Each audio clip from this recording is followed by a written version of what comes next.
বিলিচিত শূন্যং জ্ঞানকর্ম অনাবৃতম আনুকূল্যেন কৃষ্ণ অনুশীলনং ভক্তির উত্তম। কলিযুগ পাবন অবতার পরম প্রেমময় প্রেম পরতত্ত্ব সীমা রাধা কৃষ্ণ মিলিত তনু পরম করুণা বরণালয়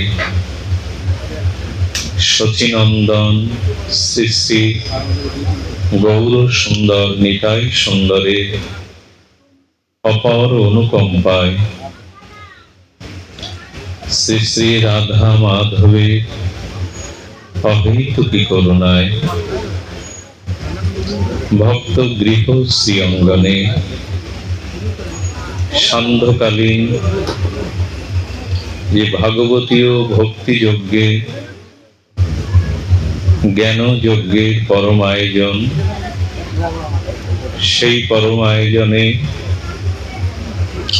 অস্মাদীয় পরম আরাধ্য জীবন সর্বস্ব জীবন ধন শ্রী শিল গুরু মহারাজে পবিত্র পাবন যুগল পদার বিন্দে পরার্ধ কোটি দণ্ডবৎ প্রণতি।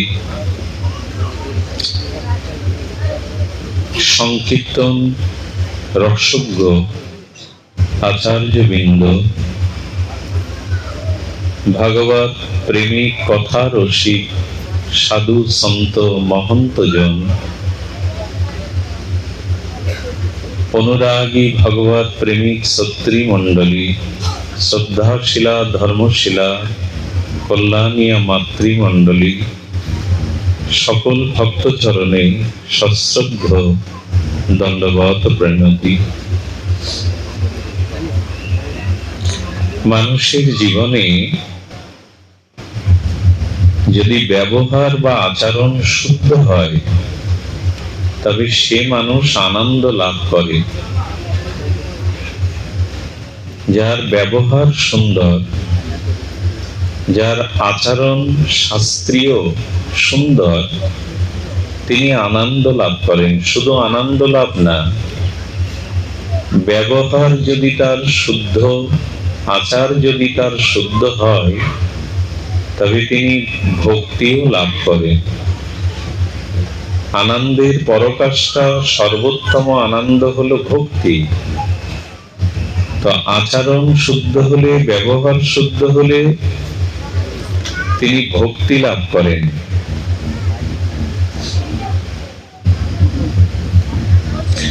যেখানে আনন্দ নেই সেখানে ভগবান নেই, যেখানে পরমানন্দ নেই সেখানে ভক্তিও নেই। ধ্যান দিন, কিছু সময় ভক্তরা বলেন আজকে হরিকথাতে হরিনামে বড় আনন্দ পেলাম। আচ্ছা, এই আনন্দ কে বা কি রূপে পেলাম আমরা? আজ বড় আনন্দ পেলাম হরিকথাতে, হরিনামামৃত, সঙ্গামৃত, কথামৃত, লীলামৃতে বড় আনন্দ হয়েছে, বড় প্রীত হয়েছে। আসলে গোবিন্দ আর আনন্দ, ভক্তি এবং আনন্দ একই। আমরা আনন্দ পেয়েছি মানে আমাদের এই বিষয়াসক্ত হৃদয়ে ভাগবত কথারূপ অভিন্ন কৃষ্ণ আমাদের হৃদয়ে এসেছে। ভগবান হৃদয়ে এলে তখন আনন্দের প্রকাশ হয়। ভক্তি হৃদয়ে এলে তখন মানুষ পরমানন্দ সাগরে ভাসতে থাকে। এই জন্য যদি আমরা আনন্দ চাই তো ভক্তি চাইতে হবে, যদি আনন্দ চাই, ভক্তি চাই তো ব্যবহার শুদ্ধ করতে হবে।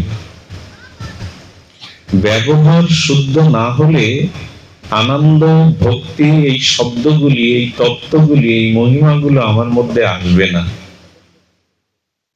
দেখুন, এখন আমরা ভাগবত শ্রোতার আসনে উৎকণ্ঠিত ব্যাকুল চিত্তে উৎকর্ণ হয়ে হরিকথা শুনতে বসেছি, সদাচারে, পবিত্র আচারে, স্নিগ্ধ শুদ্ধ মনে। এই জন্য এখন আমাদের মনের মধ্যে একটা শুদ্ধতা বিরাজ করছে। একটা অপ্রাকৃত কোনো আনন্দ আমাদের হৃদয়কে মাঝে মাঝে হলেও স্পর্শ করছে। এই জন্য বললেন, দেখুন, বরফ স্পর্শ করলে ঠান্ডা লাগবে কি ব্যাখ্যা করা লাগে? বরফকে স্পর্শ করলে শীতলতা পাওয়া যায়, এটা ব্যাখ্যা করার বিষয় না, এই অনুভূতি সকলেই পেতে পারে। তেমনি সৎ আচার, শুদ্ধ আচরণশীল মানুষ স্বভাবত আনন্দ পেয়ে যায়। ভক্তির স্পর্শে মানুষ পরমানন্দ সুখ পায়। আচ্ছা, যদি ভক্তি বাদে, শুদ্ধ আচরণ বাদে ধন দিয়ে আনন্দ পেতে চায়, ঐশ্বর্য দিয়ে আনন্দ পেতে চায়, নিশ্চয় আমার কথার দিকে ধ্যান দিচ্ছেন, ভাগবত কথার দিকে ধ্যান দিচ্ছেন। যদি বলেন আমি আচরণ শুদ্ধ করব না, আমি ব্যবহার শুদ্ধ করব না, বা ভগবান ভক্তি নয়, আমি অর্থ দিয়ে আনন্দ পাবো না, যদি কেউ বলে আমি তন ধন মন এ দিয়ে আনন্দ পাবো না, এগুলি দিয়ে যেগুলি পাওয়া যায় তার নাম সুখ, আনন্দ নয়। শরীর দিয়ে, মন দিয়ে, ধন দিয়ে, ঐশ্বর্য দিয়ে যেটা পাওয়া যায় সেটা সুখ, আনন্দ নয়। আনন্দ এবং সুখের মধ্যে পার্থক্য কি খুব লক্ষ্য করতে হবে। সুখ কখনো পিপাসা, আকাঙ্ক্ষা, আশা নিবৃত্তি করে না। সুখ আপনার জীবনে আশা আকাঙ্ক্ষারও বাড়িয়ে দেয়, প্রত্যাশা, প্রাপ্তি, আকাঙ্ক্ষা, পিপাসা বাড়িয়ে দেয়। কিন্তু আনন্দ পেলে সেই আনন্দে মানুষ মগ্ন থাকে। সুখ যখনই আপনি নেবেন তার দ্বারা দুঃখ নিবৃত্তি হবে না। আপনি সুখ যতদিন নিতে চাইবেন, পেতে চাইবেন, ততদিন দুঃখ আপনাকে পরিত্যাগ করবে না। তার কারণ ধন তন মন ঐশ্বর্য দিয়ে যে সুখ পায়, সেই সুখ ভেতরে ভেতরে দুঃখকেই ডেকে আনে। জগতের যত সুখ আমরা পাই, ওই সুখের মধ্যে দুঃখটা সুরক্ষিত করা আছে। সুখ নিলেন তো দুঃখটাও এসে গেল। কিন্তু আনন্দের মধ্যে দুঃখ নেই। বরঞ্চ যদি আচার আচরণ শুদ্ধের দ্বারা যদি জীবনে প্রেম ভক্তি লাভ করতে পারেন, তো জগতের দুঃখটাও তখন আপনার কাছে আনন্দ হয়ে দেখা দেবে। জগতে যে দুঃখ না, সেটাও তখন আনন্দ হয়ে দেখা দেবে। রামচন্দ্র বনবাসে যাচ্ছে, এটা তার দুঃখের বিষয় নয়। যিনি রাজা হবেন, যুবরাজ হবেন, বনবাসে যাচ্ছে, বললো এটাই তার আনন্দে। বলেন, রাজ অধিরাজ হয়ে রাজ মুকুট পরে থাকলে আমি সাধুদের ঋষিদের সঙ্গ পেতাম না, কিন্তু বনবাসে গিয়ে আমি অগস্ত্য, পুলস্ত্য এবং বনবাসে গিয়ে আমি বাল্মীকি এদের সঙ্গ পাবো। এদের সাথে ভগবানের পরমাত্মার কথায় আনন্দে আমার দিন কাটবে। রামচন্দ্র বনবাসকে আনন্দের মধ্যে নিয়ে ফেললেন। সাধু সঙ্গ হবে, সবরীর মতো ভক্তের সাথে সাক্ষাৎকার হবে। তার মানে ভক্তি থাকলে, ভজন থাকলে, চিত্ত যদি ব্যবহারের দ্বারা শুদ্ধ থাকে, তখন দুঃখটাও আপনার কাছে কোনো না কোনো আনন্দের হয়ে দেখা দেবে, দুঃখটাও আনন্দ মনে হবে। এই জন্য মানুষ কখনো ধন দ্বারা, কখনো তন দ্বারা, কখনো ঐশ্বর্য, কখনো মনের দ্বারা যে সুখ পেতে চায়, সেই সুখ দুঃখের নিবৃত্তি করে না, দুঃখকে ডেকে আনে, আহ্বান করে আনে। এই জন্য মানুষ যদি সদাচার সম্পন্ন হয়, শুদ্ধ হয়, তখনই তার স্বাভাবিক আনন্দে প্রকাশ ঘটে। স্বাভাবিক আনন্দ তখন সে লাভ করতে পারে। একটা কথা বলি, আমাদের এই শরীরটা না প্রপঞ্চ, আমাদের এই শরীরটা না অমেধ্যে পূর্ণে ভরা। এই শরীরে ঘামটাই আমি সহ্য করতে পারি না, আমার অঙ্গের ঘর্ম আমি সহ্য করতে পারি না। কত প্রসাধনী এগুলো আমি ব্যবহার করি ওই ঘামের দুর্গন্ধতে বাঁচবার জন্য। নাসিকার সিদ্ধ দিয়ে, দুটি চক্ষু দিয়ে, দুটি কর্ণ দিয়ে, মুখ দিয়ে, আমার শরীরের নিম্নাঙ্গ দুটি দ্বার আছে, গুহ্যদ্বার, লিঙ্গদ্বার, সপ্ত অশুদ্ধ অমেদ্য দুর্গন্ধই বাহির হয়। এই রক্ত মাংসের পিণ্ড, রক্ত মাংস হাড় নাড়ি ভুঁড়ি কত কিলমিকিট আমার মধ্যে আছে। মলমূত্রের দ্বারে এখনো বর্তমানে মলমূত্র আছে, সেই দেহে আনন্দ হয়। আরে যে দেহই জরা ব্যাধিতে ভরা, রক্ত মাংস পিণ্ডতে ভরা, যার সর্বদা অমৃত দুর্গন্ধ স্বাভাবিকভাবেই প্রকাশ হয়, তাতে কোথায় আনন্দ? ফুলের মধ্যে সৌন্দর্য আসে, সৌরভ আসে, মানুষ ফুল দেখে আনন্দ পায়। আমার দেহের মধ্যে কি আছে? চামড়াটা তুলুন, ওই হাড়গুলি, শিরা উপশিরা গুলি, রক্ত গুলি, মলমূত্রও তো এখনো আছে, অনেকগুলো কিডনি আছে, তার থেকে আনন্দ হয় কি করে? বলেন তাহলে আনন্দ কোথায় আছে? বলো শরীরে নেই। এই শরীরটাকে যদি আচরণের দ্বারা, ভজনের দ্বারা শুদ্ধ করতে পারো, পবিত্র করতে পারো, পবিত্র হবে কি দিয়ে? আচ্ছা, জল দিয়ে আমাদের দেহ শুদ্ধ হয়, স্নান করে নিলাম শুদ্ধ জলে, আচমন করে নিলাম, ও মা পবিত্র পবিত্র বা বললাম। কিন্তু সব থেকে বড় কথা, অন্তর শুদ্ধ হবে কোন জল দিয়ে? মন শুদ্ধ হবে কোন বাড়ি দিয়ে? স্নান করলে কি মন শুদ্ধ হয়? মনের অশুদ্ধতা দূর হয়? হয় না। এমনকি তীর্থে গেলে মানুষ পূর্ণ পায়, তীর্থে গেলে পাপ ক্ষয় হয়, কিন্তু বলে রাখি তীর্থের দ্বারা মন শুদ্ধি হয় না। তীর্থে গেলে পুণ্য অর্জন হয়, তীর্থে গেলে অনেক সময় পাপ ও ক্ষয় হয়, যদি যথাযথভাবে তীর্থের বিধি মেনে তীর্থ যেতে পারেন। তবে কি বলবো, তীর্থগুলোকে আমরা এখন পিকনিক কর্নার বানিয়ে ফেলেছি, বন্ধু বান্ধব নিয়ে। আর এই নূতন এক যন্ত্রের দ্বারা তীর্থগুলিকেও আমরা এখন অশুদ্ধ করতে শুরু করেছি। সেই যন্ত্রটা এখন সকলের হাতে, শুদ্ধতাকে পবিত্রতাকে গুলি করে মারার মতো যন্ত্র আমাদের হাতে। দেবতাকে কেমন পিছনে রেখে নিজেকে সামনে রেখে ছবিটা তুলি। দেবতার দিকে পিছন ফেরাটা শাস্ত্রের অনুমতি আছে? কোন গুরুজনের পেছনে ফিরে সামনে ছবি তোলা যায়? আমরা ভগবানকেও পিছনে ফেলে নিজেকে জাহির করতে চেষ্টা করি। এই যন্ত্রটা মানুষকে পবিত্রতা মারার জন্য হাতে নিয়ে তীর্থে তীর্থে ঘুরে বেড়ায়।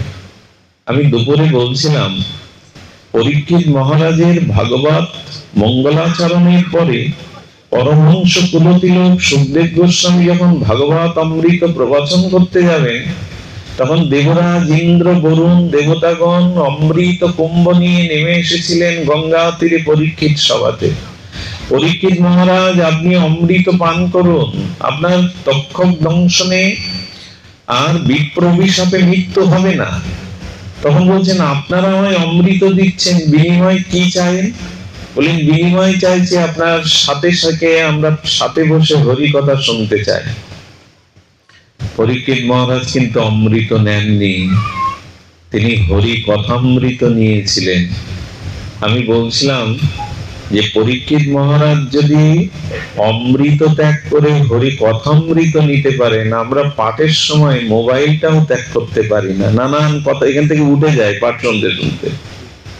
যিনি স্বর্গের অমৃত ত্যাগ করে হরি কথা নিলেন, সহজ কথা, আমার সামনে যদি দেবতা এসে বলে তোমার অভিশাপে মৃত্যু হবে না, তক্ষক দংশন করলে তুমি মরবে না, এই অমৃত কুম্ভ এনেছি পান করো, উনি বললেন না, স্বর্গের অমৃত পান করলে আয়ু পাবো, তাতে তো কৃষ্ণ ভক্তি পাবো না, প্রেম ভক্তি পাবো না, হৃদয়ের আনন্দ পাবো না। ফিরে যাও দেবতাগণ, আমি ওই অমৃত চাই না, আমি হরি লীলামৃত কথামৃত চাই। যিনি অমৃত ত্যাগ করলেন, আমরা সেখানে মোবাইল ত্যাগ করতে পারছি না তীর্থে গিয়ে, ভাগবতে গিয়ে। এটা প্রয়োজন আছে, কিন্তু সবখানে প্রয়োজন এটা নাই। রাত 3টের সময় 2টোর সময় কেউ কল করবে, এটা সভ্যতা? বিশেষ প্রয়োজন ছাড়া সারা রাত জেগে আমাদের ঘরে যুবক যুবতী পিতামাতা হাড় ভাঙা পরিশ্রম করে মাথার জল পায়ে ঢেলে ওদেরকে মানুষ করতে চাইছে, সেখানে সারা রাত ধরে ওই নেট, ওই বিদেশি সংস্কৃতি দেখতে দেখতে সব বিকারগ্রস্ত, রোগগ্রস্ত, মানসিক রোগী হয়ে যাচ্ছে। পিতামাতার ঘুম নাই, তার চিন্তা নেই।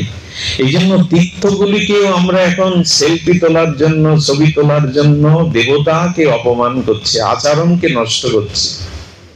যে বৃন্দাবনে 11 বছর গোবিন্দ কয় মাস থাকলেন, রাধারানী ব্রজ ছেড়ে যান না, সেই ব্রজে রাধা ঠাকুরানী গোবিন্দ কখনো পাদুকা পায়ে দেননি, জুতো পায়ে দেননি। ওই বৃন্দাবনের ধুলির, ওই বৃন্দাবনের রজের এত মাধুর্য, সেখানে আমার মতো সামর্থ্যবান জুতো পায়ে দিয়ে ওই ব্রজ ধুলির উপরে যখন চলে, তখন আমরা ধামের মহিমা রক্ষা করি।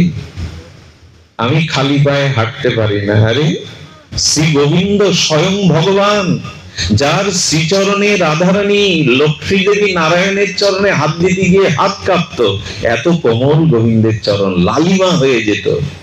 সেই চরণে গোবিন্দ নগ্ন পায়ে পদব্রজে বৃন্দাবনের ধুলিতে হেঁটেছেন। আমার জুতো লাগে। এই জন্য তীর্থযাত্রাগুলো এখন আমরা অশুদ্ধ করে ফেলেছি, পিকনিক কর্নার বানিয়ে ফেলেছি যমুনার তীরকে। এগুলো সব কলির প্রভাব, কালের প্রভাব। এই জন্য তীর্থে গেলে মনশুদ্ধির বদলে আমরা আরো অপরাধে এখন জড়াই। তীর্থে যদি কখনো যান, ধামে যদি কখনো যান, শুদ্ধ ভজনানন্দী শাস্ত্রজ্ঞ ভক্তের সাথে যাবেন, গুরুদেবের সাথে যাবেন। সেই তীর্থ ধাম যাত্রা আপনার জন্য আনন্দময় হবে, ভক্তিময় হবে। বৃন্দাবনে এখন ইট কাঠ দিয়ে মন্দির দেখতে পারলেই বাঁচি, কিন্তু ভাগবত কি বলেছে? ফুল লতা বিশিষ্ট কোন ফুলময় লতাময় কোন নিভৃত কুঞ্জের মধ্যে গিয়ে রাধা মাধবের গুণগান গাও। ইট কাঠের মধ্যে আটকে না থেকে বৃন্দাবনের যে লতা পাতা, এই লতা পাতার কোন কুঞ্জ নিভৃতে বসে মনের আনন্দে রাধা মাধবের সুরলহরীতে ভেসে যাও। ওটাই ভজন। মন্দির দেখতে ব্যস্ত, বড় বড় মন্দির, যেখানে মন্দির দেখতে আপত্তি নাই, কিন্তু বনের নিকুঞ্জ লতা পাতার মধ্যে কি প্রাণ ভরে একবার রাধা মাধবকে ডেকেছেন? প্রাণ ভরে একবার রাধা মাধবকে ডেকেছেন যে ওখানে কি আনন্দ? ব্রজের 4টি জিনিসের কাছে যাবেন যদি ব্রজে যান। একটু বলে দিই, যদি বৃন্দাবনে যান, ধামে যান, 4টি জিনিস এখনো সেখানে সাক্ষাৎ আছে। প্রথমত ব্রজের রেণু, ব্রজের ধুলি, ওটা চলে যায়নি। ওই রেণুতে মাধবেন্দ্র পরিপাত, নিত্যানন্দ প্রভু, শ্রীকৃষ্ণ চৈতন্য প্রভু এবং কত হাজার হাজার লক্ষ লক্ষ মহাত্মা, সিদ্ধ মহাত্মা, সদাচারী শুদ্ধ ভক্তগণ সাক্ষাৎ রাধা মাধবের ওই ধুলি মিশানো বৃন্দাবনের ধুলি গোবিন্দ নিয়ে যাননি। অভিন্ন ধাম চিন্তামণি স্বরূপ নবদ্বীপের ধুলি, শ্রীধাম বৃন্দাবনের এই ধামের ধুলি এখনো ধুলি আছে। বহু মান্যতা দিয়ে ওই ধুলি অঙ্গে মাখবেন। ওই ধুলি উড়ে আসার জন্য অঙ্গ পেতে দেবেন, কারণ ওই ধুলিতে কিছু অনুরাগ মেশানো আছে। ওই ধুলির মধ্যে কিছু রাগ ভক্তি মিশানো আছে। তবে ভক্তি ভরে ধুলিকে অঙ্গে মাখতে হবে। কেন জানেন? স্বয়ং ব্রহ্মা 60,000 বছর তপস্যা করে বললেন, ব্রজের ধুলি হওয়ার যোগ্যতা গোবিন্দ আমার নাই, আমি ব্রজের ধুলি হওয়ার অধিকার রাখি না। তো ব্রহ্ম কি হতে চাও? বলে একটা ঘাস করে জন্ম দাও, যাতে ওই ধুলি উড়ে এসে আমার বক্ষে পড়ে। সেই ধুলিকে পায়ে পাদুকা পরে আমরা অপমান করছি। স্বয়ং ভগবান পাদুকা নেননি, আমি নিচ্ছি। এই জন্য খবরদার, নেশায় পড়ে, সঙ্গী সাথীর পড়ে এভাবে ছুটে যাবেন না। ব্রজে যাওয়ার আগে 4টি জিনিসের মহিমাকে যথাযথ মান্যতা দিবেন। দ্বিতীয় হলো যমুনা, কালিন্দী যমুনা, এখনো সেই যমুনায় বইছে। অনেক বাবাজি কি করে জানেন? দেখুন তাদের ভজন, ওই কালিন্দীর কুলে যেখানে গোবিন্দ রাধারানী ব্রজ সুন্দরীগণ জল কেলি করেছেন। অনেক বাবাজি আছে মাদুকরের রুটিটা যমুনার জলে ভিজিয়ে পায়। কেন জানেন? হে যমুনে, তোমার শ্রীঅঙ্গে, হে কালিন্দী, তোমার শ্রীঅঙ্গে গোবিন্দের বিধৌত চরণামৃত এখনো রয়েছে, রাধারানীর চরণামৃত, গোপীদের চরণামৃত রয়েছে, তারা পান করে। ভেতরে আসে, চরণামৃত তারা পান করে। এই জন্য প্রথমে গিয়ে যমুনাকে স্মরণ করবেন। আমি একবার আমাদের নিয়ম সেবা কার্তিক ব্রত মাসে ব্রজে গেলাম। আপনারা জানেন ট্রেন যাত্রায় কতটা ক্লান্ত হতে হয়। তো ট্রেন যাত্রায় ক্লান্ত হয়ে জ্বর অবস্থায় কালিন্দীতে নেমেছি। প্রবাহী গোবিন্দের প্রেমের তরঙ্গ, রাধারানীর ভাব তরঙ্গ কালিন্দীতে নেমে যেই একটা ডুব দিয়েছি না, ডুব দিয়ে উঠে যেন মনে হলো আমার এই পথ ক্লান্তি শান্তি আর নেই। পরমানন্দে অঙ্গ নয়, হৃদয়টাও যেন শীতল হয়ে গেল। তীর্থে গিয়ে, ধামে গিয়ে আমাদের কি হয়? তীর্থের ধামে গেলে মনোশুদ্ধি হয়, ভক্তি হয়, কিন্তু এই জিনিসগুলোর শরণাপন্ন হতে হবে। কয়টি বললাম আমি? ব্রজে ধুলি, দ্বিতীয়ত যমুনার বারিধি, কালিন্দীর বারিধি, ওটা গোবিন্দ রাধারানীর গোপীদের চরণামৃত। তৃতীয় যেটি আছে সেটা হলো গিরিরাজ গোবর্ধন। আজও গিরিরাজ গোবর্ধন ব্রজধামের ভূষণ হয়ে লক্ষ লক্ষ জীবকে আহ্বান করছে, এসো এই গিরি গোবর্ধনের তটে এসো, গিরি গোবর্ধনের পরিক্রমা করো। এই পরিক্রমার দ্বারা গিরি গোবর্ধনের সাক্ষাৎ অভিন্ন গোবিন্দকে দর্শন করো। এই তিনটি জিনিস, যমুনা, ব্রজের রেণু, গিরিরাজ গোবর্ধন মহারাজ। আরেকটি জিনিস হলো ব্রজের লতা পাতা, ব্রজের বৃক্ষ লতা পাতা। এগুলি আজও লতা পাতা বৃন্দাবনের সাধারণ নয়, ওদের প্রত্যেকের মধ্যেই আপনাকে ভক্তি দিতে পারে। সেই জন্য তীর্থযাত্রাকে যেন অপরাধের আর বাতাবরণ তৈরি করবেন না। শুদ্ধ ভক্ত সঙ্গে, শ্রীগুরুর সঙ্গে, মহাত্মাদের সঙ্গে যাবেন। তাদের সাথে গেলে এই অপরাধের জাল আমাদের আর জড়ানো হয় না। সেখানে নিরপরাধ থাকতে পারি। বলার অভিপ্রায় হলো এই রক্ত মাংস পিণ্ড অমেধ্য দুর্গন্ধময়, এই পুজোময় রক্তময় মলমূত্রময় দুর্গন্ধময় নারী ঘুড়ি কিরমিকেটে ভরা এই শরীরে আনন্দ কোথায়? এই শরীরে আনন্দ কোথায়? কিন্তু শাস্ত্রে বলছেন যে তীর্থে গেলে পাপ ক্ষয় হয়, পূর্ণ হয় বটে, তবে মনের শুদ্ধি হয় না। মনের শুদ্ধি হয় সাধু সঙ্গ, ভগবানের হরি কথাতে, ভগবানের কথাতেই মনশুদ্ধি হয়।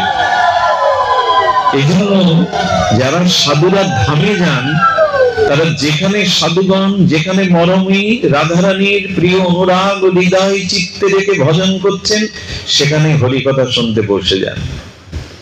এই জন্য তীর্থে গেলে পূর্ণ হয়, পাপ ক্ষয় হয়, কিন্তু মন শুদ্ধি হয় এমন নয়। গঙ্গা স্নান করলে দেহ শুদ্ধি হয় বটে, কিন্তু অনেক জন্মের দুর্বাসনাময় অপরাধময় পাপের ভরা মন, এটি সবসময় শুদ্ধ হয় না। শুদ্ধ হয় সাধু সঙ্গে, শুদ্ধ হয় হরি কথামৃতে। এই দেহকে শুদ্ধ করতে হবে। এই দেহেই আনন্দ আসবে, এই দেহেই প্রেম ভক্তি আসবে। এই মলমূত্র অমেধ্যপূর্ণ এই শরীরের মধ্যে পরমানন্দ উপলব্ধি হবে। এই জন্য বলছে আচার আচরণ শুদ্ধ করো, ব্যবহার শুদ্ধ করো। দেখুন ব্যবহার শুদ্ধ আমাদের আজ নাই। খাওয়া দাওয়া, পোশাক আশাক, কথা বলা চলা, সবখানেই আমরা শুদ্ধ শাস্ত্রীয় আচার করতে পারছি না। অনেকেই আমার মতো মাদিস্য জিহ্বা, সবখানেই একটা অশুদ্ধতার ছোঁয়া। এই জন্য আমাদের চিত্ত আজ বলো কলুষ হয়ে গেছে, আমাদের মন এত সংকীর্ণ হয়ে গেছে, আমাদের মধ্যে উদারতার এত অভাব কেন জানেন? সবকিছু অশুদ্ধ জিনিস গ্রহণ করছি আমরা, শুদ্ধতার পরিচয় আজ আমরা নিতে পারছি না। একটা দৃষ্টান্ত দেই, রামচন্দ্রের যজ্ঞ করার জন্য গুরুদেব বশিষ্ঠ দেব বলছে, রাম সীতা বনবাসে, এখন যোগ্য পত্নী বামে না থাকলে যজ্ঞ করা যাবে না, তুমি আমার আদেশ, আমি গুরুদেব আমি বলছি তুমি দ্বিতীয় পত্নী গ্রহণ করো, দ্বিতীয় স্ত্রী গ্রহণ করো। খুব ধ্যান দিয়ে শুনুন, শুদ্ধ ব্যবহার কাকে বলে, শুদ্ধ আচরণ কাকে বলে। রামচন্দ্র করজোড়ে বললেন, গুরু আজ্ঞা মস্তকে ধারণ করা উচিত, কিন্তু গুরুদেব আমি যে সীতাকে ছাড়া জগতের প্রত্যেক রমণীকে মা বলে জানি। দেখুন শুদ্ধতা কোথায় আসে। রঘুপতি রাম বলছেন, আমি সীতা ব্যতীত কোন রমণীকে মাতৃস্ত্রী ছাড়া দেখি না, মাকে বিবাহ করব কি করে, দ্বিতীয় পত্নী কি করে নেব? বলে যজ্ঞের প্রয়োজনে নাও। আচ্ছা তোমার পিতা দশরথ তিনি তো 3টা বিবাহ করেছেন, আর তখন বহু বিবাহের প্রচলন ছিল। তুমি অযোধ্যার চক্রবর্তী সম্রাট দশরথের পুত্র, তোমার দ্বিতীয় বিয়েতে তো আপত্তি নেই শাস্ত্রে বা তোমার বংশ পরম্পরায়। রামচন্দ্র পিতার দিকে ওই দৃষ্টান্তের দিকে তাকালেন না, কেন জানেন? পিতার বিচার করার দায়িত্ব পুত্রের নয়। আজ আমরা বড় হয়ে গেছি পিতার থেকে, তুমি বোঝো না, তুমি পাগল, তোমার সিদ্ধান্ত এখন অচল, এগুলো সুপুত্রের কথা না। জগৎ ধ্বংসের, পরিবার ধ্বংসের কারণ হলো আচার্য গুরুদের আদেশকে আমরা এখন মূল্যায়ন করি না। আচ্ছা রামচন্দ্র যখন বনবাসে যায়, তাকে একজন বলছেন তোমার পিতা বৃদ্ধ হয়েছে, কৈকেয়ীর মায়ের প্রতি অতিরিক্ত আসক্তির কারণে বধ দিতেছে, তোমাকে বনবাসে পাঠাচ্ছে। বৃদ্ধ মতিভ্রম দশরথের কথা তুমি শুনতে যাবে কেন? রাম বললেন, পিতার কর্তব্য পিতা করেছে, পুত্রের কর্তব্য হিসাবে আমি আমার কর্তব্য হচ্ছে পিতার ভুল ধরার দায়িত্ব পুত্রের নয়। এখন আমরা বলি পিতা বোঝে না, তার মাথা খারাপ, সে সিদ্ধান্ত নিতে পারে না। কথাগুলি ঠিক নয়। পিতামাতায় শুদ্ধ, আমি প্রথমে কি বলেছি, ব্যবহার শুদ্ধ না হলে আনন্দ লাভ জীবনে পাবেন না, ব্যবহার শুদ্ধ না হলে ভক্তি কখনো পাবেন না। এই ব্যবহার শুদ্ধ হলো এইগুলি, পিতা মাতাকে সম্মান করা, তাদের আদেশকে মস্তকে রামের মতো মেনে নেওয়া। পিতার কর্তব্য পিতা করেছে, পুত্রের উচিত নয় পিতার কর্তব্যের বিচার করা। এটা রঘুপতি রামচন্দ্রের কথা। একবারও বলেননি তুমি বৃদ্ধ হয়েছ, কৈকেয়ীকে মোহগ্রস্ত হয়ে বর দিতে চেয়ে কেন আমার প্রজারা তো আমার বনবাস চাইছে না, কেউ তোমার বনবাস চাইছে না। রাম দ্বিতীয়বার বলেনি, তেমনি বললেন পিতা বহু বিবাহ করেছে, এটা পিতার কর্তব্য, কিন্তু উনি বললেন আমার কর্তব্য নয়। আমি জগতে সীতা ব্যতীত অন্য রমণীকে মাতৃ দৃষ্টিতে দেখি গুরুদেব, আমি দ্বিতীয় পত্নী গ্রহণ করতে পারবো না, এক পত্নী ধরো রামচন্দ্র। বশিষ্ঠদেব বলছেন তাহলে যোগ্য হবে না। ভগবান রাম তো ব্যবহার শুদ্ধ হলে, আচরণ শুদ্ধ হলে মানুষের মস্তিষ্ক বিচার শুদ্ধ হয়। দেখবেন রাম হাত জোর করে অবনত মস্তকে বলছেন, গুরুদেব আমি যদি একটা প্রস্তাব দিই। বলে কি প্রস্তাব? বলে যারা শিল্পী তাদের দ্বারা একটা স্বর্ণ সীতার মূর্তি তৈরি করে বামে রেখে যজ্ঞ করি, যদি তাকে স্ত্রীর মর্যাদা দিয়ে একবার চিন্তা করতে পারেন। রাম পারতেন না দ্বিতীয় কোনো পত্নী গ্রহণ করতে, কিন্তু বলছেন একটা স্বর্ণ সীতা তৈরি করে শাস্ত্রের মর্যাদায় প্রাণ প্রতিষ্ঠা করে এই যজ্ঞ সম্পন্ন করুন গুরুদেব, আমি দ্বিতীয় কাউকে স্ত্রীর দৃষ্টিতে দেখতে। এই হলো আমাদের ভগবান, এই হলো আমাদের রঘুপতি মর্যাদা পুরুষোত্তম রামচন্দ্র। এই শুদ্ধ আচারগুলো মনে রাখি আমরা, আমাদের জীবনে এই জাতীয় শুদ্ধ আচরণ আর চলে গেছে বলে আনন্দও চলে গেছে, ভক্তিও চলে গেছে। যা আছে বাইরে শুধু লোক দেখানো, রঙিন আলোয় ভরা, কাজের কাজ ভেতরে কিছু নেই। আচার আচরণ শুদ্ধ না হলে ধন দিয়ে হয় না, ভক্তি না থাকলে, চরিত্র আচরণ শুদ্ধ না হলে ধন দিয়ে, শরীর দিয়ে, রূপ দিয়ে, অর্থ দিয়ে আনন্দ হয় না, সুখ হয়। আর সেই সুখ দুঃখকে আহ্বান করে ডেকে আনে। সুখ নিলেই দুঃখ নিতে হবে, কিন্তু আনন্দ নির্ভেজাল আনন্দ, ওর মধ্যে দুঃখটাও আনন্দ হয়ে পড়ে। আচ্ছা, কোন অমৃতের সাগরে যদি কোনো বস্তু পড়ে যায়, সেই বস্তুর গায়ে অমৃত লাগবে কিনা? অমৃত সাগরের মধ্যে একটা বস্তু চুবিয়ে নিলেন, চিনি রসের মধ্যে একটা বস্তু চুবিয়ে নিলেন, তাতে মিষ্টতা লাগবে কিনা? কিন্তু নোনা জলে যদি কিছু চুবিয়ে নেন, নোনা লাগবে।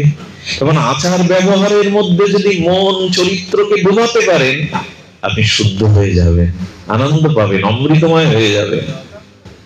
এই জন্য আমাদের ব্যবহারের দিকে লক্ষ্য দিতে হবে। মন শুদ্ধি না হওয়া পর্যন্ত, আচরণ শুদ্ধ না হওয়া পর্যন্ত আনন্দের সন্ধান আপনি পাবেন না। সুখের সন্ধান পেতে পারেন, তাতে আনন্দ হবে না। বাইরের যা কিছু দিয়ে আমরা সঞ্চয় করে সুখ পেতে চাই, যেটা কাগজের ফুল পাওয়া। আর আচরণ শুদ্ধ করে, চরিত্র শুদ্ধ করে ভজনের দ্বারা যে আনন্দ পাওয়া যায়, সেটা প্রকৃতির স্নিগ্ধ শিশির সিক্ত ফুলের মতো। কাগজের ফুল অনেক দিন থাকে, অনেক দিন ধরে থাকে, কিন্তু কাগজের ফুলে সুবাস, সুগন্ধ, প্রাকৃতির নির্যাস থাকে না। সেটা প্রকৃতিজাত শুদ্ধ ফুলের মধ্যে থাকে। তো সুধীজন, এই জন্য বললেন এই শরীরটাও শুদ্ধ করা যায়, পবিত্র করা যায় আচার ব্যবহার শুদ্ধ হলে। আচার ব্যবহার শুদ্ধ হয়, বেদে 4টি মন্ত্র বলেছেন, একটু ধ্যান দিয়ে আমরা আস্বাদন করি। মাতৃ দেব ভব, মাকে সম্মান করো, মাকে পূজা করো, মাকে দেবীর আসনে বসাও, মাতৃ আজ্ঞাকে পালন করো। শত তীর্থের গঙ্গার জল পান করার আগে মায়ের চরণ জল করে পান করো। এটি যদি করতে পারো, তোমার জীবনে আচরণ শুদ্ধতা আসবে, আচরণ শুদ্ধতা আসবে। মাতৃভক্তি এমন একটি বস্তু, তার আশীর্বাদে তোমার চিত্ত, তোমার মন শুদ্ধ হবে। দ্বিতীয় হলো পিতৃ দেব ভব। রামচন্দ্রের দৃষ্টান্ত আপনাদের মাঝে বললাম। পিতৃ দেব ভব, পিতাকে, তার আদেশকে সম্মানের সহিত প্রতিপালন করো। তৃতীয় হলো অতীত আচার্য দেব ভব, গুরুজনদেরকে শ্রদ্ধা করো, গুরুবর্গকে সেবা করো। গুরুজনকে অন্তত সেবা না করতে পারো, সম্মান করো, মর্যাদা দাও। তোমার থেকে যে জ্ঞানে, বিজ্ঞানে, সাধনে, চরিত্রে, বয়সে শ্রেষ্ঠ, এই গুরুদেরকে, আচার্যদেরকেও সম্মান করো। কি বলবো, এখানে অনেক পুরানো দিনের মানুষ আছে যারা শিক্ষককে গুরুর মতো, শিক্ষক আসছে দেখে সাইকেল থেকে এখনো অনেক লোক নেমে যায়। শিক্ষক আসছেন, সাইকেল থেকে নেমে এক জায়গায় দাঁড়ায়, গুরুদেবের সামনে মোটরসাইকেল গ্যাস দিয়ে চলে যায় না, দাঁড়ায়, দাঁড়িয়ে হাত জোর করে দাঁড়িয়ে থাকে। এগুলি এখনো দেখা যায়। এখনো পুরোনো দিনে ঠাকুরমারা এক রাস ঘুমটা টেনে রাস্তার পাশ দিয়ে গুরুজন যেতে গেলে তার ছায়াটা মারাবে না বলে দাঁড়িয়ে থাকে। এই দৃশ্যগুলো এখন কম দেখা যায়। কিন্তু এগুলি পুরোনো দিনের মানুষের এত ভাগবত অনুষ্ঠান, এত শাস্ত্র জ্ঞান না থাকলেও পরম্পরা ধারার একটা তাদের ভিতরে শ্রদ্ধা বোধ ছিল, গুরুজনকেই মান্যতা। এখন আর কি বলবো, শিক্ষকের সাথে এখন ক্যারামও খেলে ছাত্র, শিক্ষকের সাথে এখন আড্ডাও দেয়। ধীরে ধীরে একটা কালের বিবর্তনে, সময় বিবর্তনে আচার্য দেব ভব, বেদের এই মন্ত্র আমরা আজকে অশুদ্ধ করে ফেলেছি। শ্রেষ্ঠ গুরুজনের আগে কখনো চলবেন না, গুরুজনের পশ্চাৎপাদ হয়ে চলুন, তাদের আশীর্বাদ পাবেন। আমরা সবাইকে পেছনে টেনে এগিয়ে যেতে চাই, এই জন্য তো আমরা বড় পিছিয়ে পড়ছি। এগিয়ে যাচ্ছি বলা যাবে না, এগিয়ে যাচ্ছি ভৌতিক উন্নতিতে, গাড়ি বাড়ি বিদ্যুৎ আর কত কি, এগিয়েছি যান্ত্রিক সভ্যতায়, মানবিক গুণাবলীতে আমরা পিছিয়েছি, কথা বলতেই হবে। যন্ত্রের দ্বারা, প্রযুক্তির দ্বারা আজ আমরা এগিয়েছি। আচার্য পিতা মাতার শ্রদ্ধা এ থেকে পিছিয়েছি। এই জন্য শ্রেষ্ঠ যদি বলেন বিল্বমঙ্গল, এত দূর থেকে এসেছি তোমার কাছে এই কথা শুনতে, আরে পিতা মাতাকে ভক্তি করো, আচার্যকে ভক্তি করো, কে না জানে, কি তোমাকে ডেকে এনে শোনার কথা? অনেক বড় বড় কথা বলে কি হবে যদি ঘুল্ল মূল্য অ কথা না লিখতে শিখি? তবে অত বড় বড় বিদ্যা নিয়ে কি করব? আগে তো অ খকার সাথে পরিচয় হতে হবে, ব্যঞ্জন বর্ণের সাথে, স্বরবর্ণের সাথে, তারপরে তো উচ্চ শিক্ষা, উচ্চ বিদ্যা। আগে তো হাতে ঘড়িটা মাস্টার মশাইয়ের কাছে দিতে হবে, আগে তো অ কথা লিখতে শিখতে হবে, তবে তো উচ্চ বিদ্যালয়ের ডিগ্রি পাবো। এই প্রাথমিক কথাগুলি আজ নষ্ট হয়ে গেছে। আচার্য দেব ভব, গুরুজনদেরকে শ্রদ্ধা করো। আর বলছেন মাতৃদেব ভব, পিতৃদেব ভব, আচার্য দেব ভব, অতিথি দেব ভব। এই একটা জিনিস এই সনাতন হিন্দুর ঐতিহ্য ছিল, যেটা বড় অতিথি পরায়ণ। আজও আপনাদের এই গোপালগঞ্জ, মকসেদপুর, এই যত পল্লী গ্রাম অঞ্চলে যাবেন, এখনো ওই জিনিসটা আছে। একটু পা ধোয়ার জল এগিয়ে দেওয়া, একটু প্রদীপটা জ্বালিয়ে এগিয়ে আসা, সাধু এসছে, অতিথি এসছে, একটা কাপড় পেতে দেওয়া, এক গ্লাস। দেখুন, অতিথি দূরে আসলে অতিথিকে নারায়ণ ভেবে, যার ঘরে কোনো খাদ্য নেই, ফলমূলও নেই, তবু একটু সেবা করবেন। তিনটে জিনিস আপনার ঘরে আছে, একটা হলো বসবার আসন, এক গ্লাস শীতল জল, একটা বাতাসা, আর একটু মিষ্টি ব্যবহারে কার কাছে নেই, কার ঘরে নেই? মুখে বলছি অতিথি দেব ভব, অতিথি নারায়ণ, মুখে বলিয়া ওড়াচ্ছি। বেদের এই মন্ত্র বেদ আমাদের জানিয়েছেন কত পূর্বে। আচ্ছা, অতিথি কেউ গিয়ে এলে তো এই তিনটে জিনিস করতে পারে, একটু বসতে বলা, একটা আসনে গিয়ে দেওয়া, দ্বিতীয় হলো এক গ্লাস শীতল জল একটু তাকে দাও, আর একটু মিষ্টি কপটতা শূন্য হাস্যোজ্জ্বল মুখে তার সাথে ব্যবহার করো। এই তিনটি তো বাইরে থেকে আনা লাগবে না। এই জন্য অতিথিকে, আচ্ছা, সীতামার সামনে রাবণ এসছে সন্ন্যাসী রূপ ধরে, এটা সীতা জানে কিনা? একটু কথা বলুন, সীতামা জানে কিনা? জানে না। সীতামা জগৎ লক্ষ্মী, ভক্তির অধিষ্ঠাত্রী দেবী, তিনি জানে না যে তার দুয়ারে সন্ন্যাসী বেশে রাবণ এসছে? বলে, মা জানো যদি, তার বিপদ ডেকে আনলে কেন? তাকে ভিক্ষা দিতে দিলে কেন? বাইরে, গন্ডির বাইরে না বাড়ালে তো দুষ্ট রাবণ তোমায় হরণ করতে পারত না। সীতামা বললেন, আমি ধর্ম পালনের জন্য সব করেছি। এরকম কি কথা গো! রামায়ণ শিক্ষা দিচ্ছে, সীতামাকে বলছে তো তুমি ধর্ম পালন করতে গিয়ে তো বিপদে পড়লে, দুষ্ট রাবণ তোমাকে হরণ করলো। সীতামা বললেন, যদি গৃহ বা কুঠির তৈরি করে থাকা হয় সেটা গৃহ বলে, আর গৃহের দুয়ারে যদি কোনোদিন অতিথি আসে, তাকে যদি বিমুখ করা হয়, ফিরিয়ে দেওয়া হয়, কি হয় জানেন? একটু অন্তরে লিখে নিন। কোন গৃহস্থের দুয়ার হতে, গারস্থ আশ্রম থেকে আগত যদি কোনো অতিথি আপনার ব্যথা নিয়ে ফিরে যায়, শূন্য হাতে ফিরে যায়, তখন তার অনন্ত জন্মের পাপ ওই গৃহকে দিয়ে যায়, গৃহকে নিতে হয়। আর ওই গৃহের যত পুণ্য তা অতিথির সাথে বিদায় নেয় গৃহ হতে। এটা আমাদের শাস্ত্র বলেছে। অতিথি দেব ভব, অতিথিকে নারায়ণ রূপে মূল্যায়ন করো। তবে হ্যাঁ, যুগেরও এমন একটা চক্রে এসেছে। সীতামা বললেন, আমি জানি রাবণ, তো মা জেনে কেন তুমি হাত বাড়িয়ে দিলে? বললেন, গৃহীর ধর্ম হলো দুয়ার হতে কোনো অতিথি ফিরে না, তো সেই ধর্ম করতে গিয়ে তো বিপদে পড়লে। সীতামা একগাল হেসে বললেন, যারা বিপদের ভয়ে ধর্ম ত্যাগ করে তারা ধর্মের মর্ম এখনো বোঝেনি। ধর্ম পালন করলে বিপদে পড়তে হবে এই ভেবে যারা ধর্মকে থেকে পিছিয়ে আসে, স্খলিত হয় তারা ধর্মের রহস্য বুঝেনি। তো বললেন, মা ধর্ম করতে গিয়ে তুমি তো হরণ হলে। সীতা মা দৃঢ় কণ্ঠে বলেছিল, আমি ধর্মকে রক্ষা করেছি, এখন ধর্মের দায়িত্ব আমাকে রক্ষা করা। কোটি রাবণের সাধ্য নয় সীতার দিকে তাকে স্পর্শ করে, কারণ যে ধর্মকে ধারণ করে ধর্ম তাকেই রক্ষা করে। দৃঢ় মন প্রত্যয় যোগে যে ধর্ম শব্দ নিষ্পন্ন হয়েছে, যে ধর্মকে ধারণ করে ধর্মের কর্তব্য হলো তাকে ধারণ করা।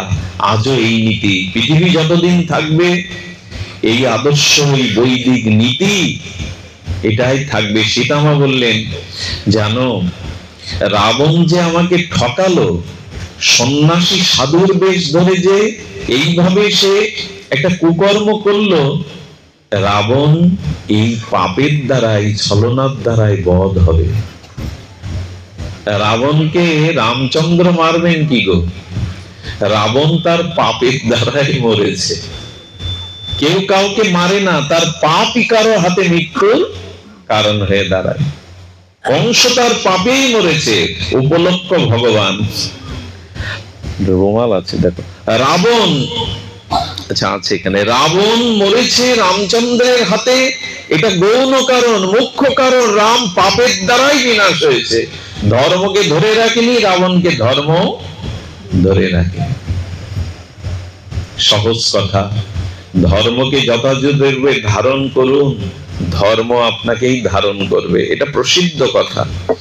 তো আমি নিবেদন করব, অতিথি দেবো ভব কথাটা বললে আপনাদের মনের কোণে একটা মেঘ জমছে।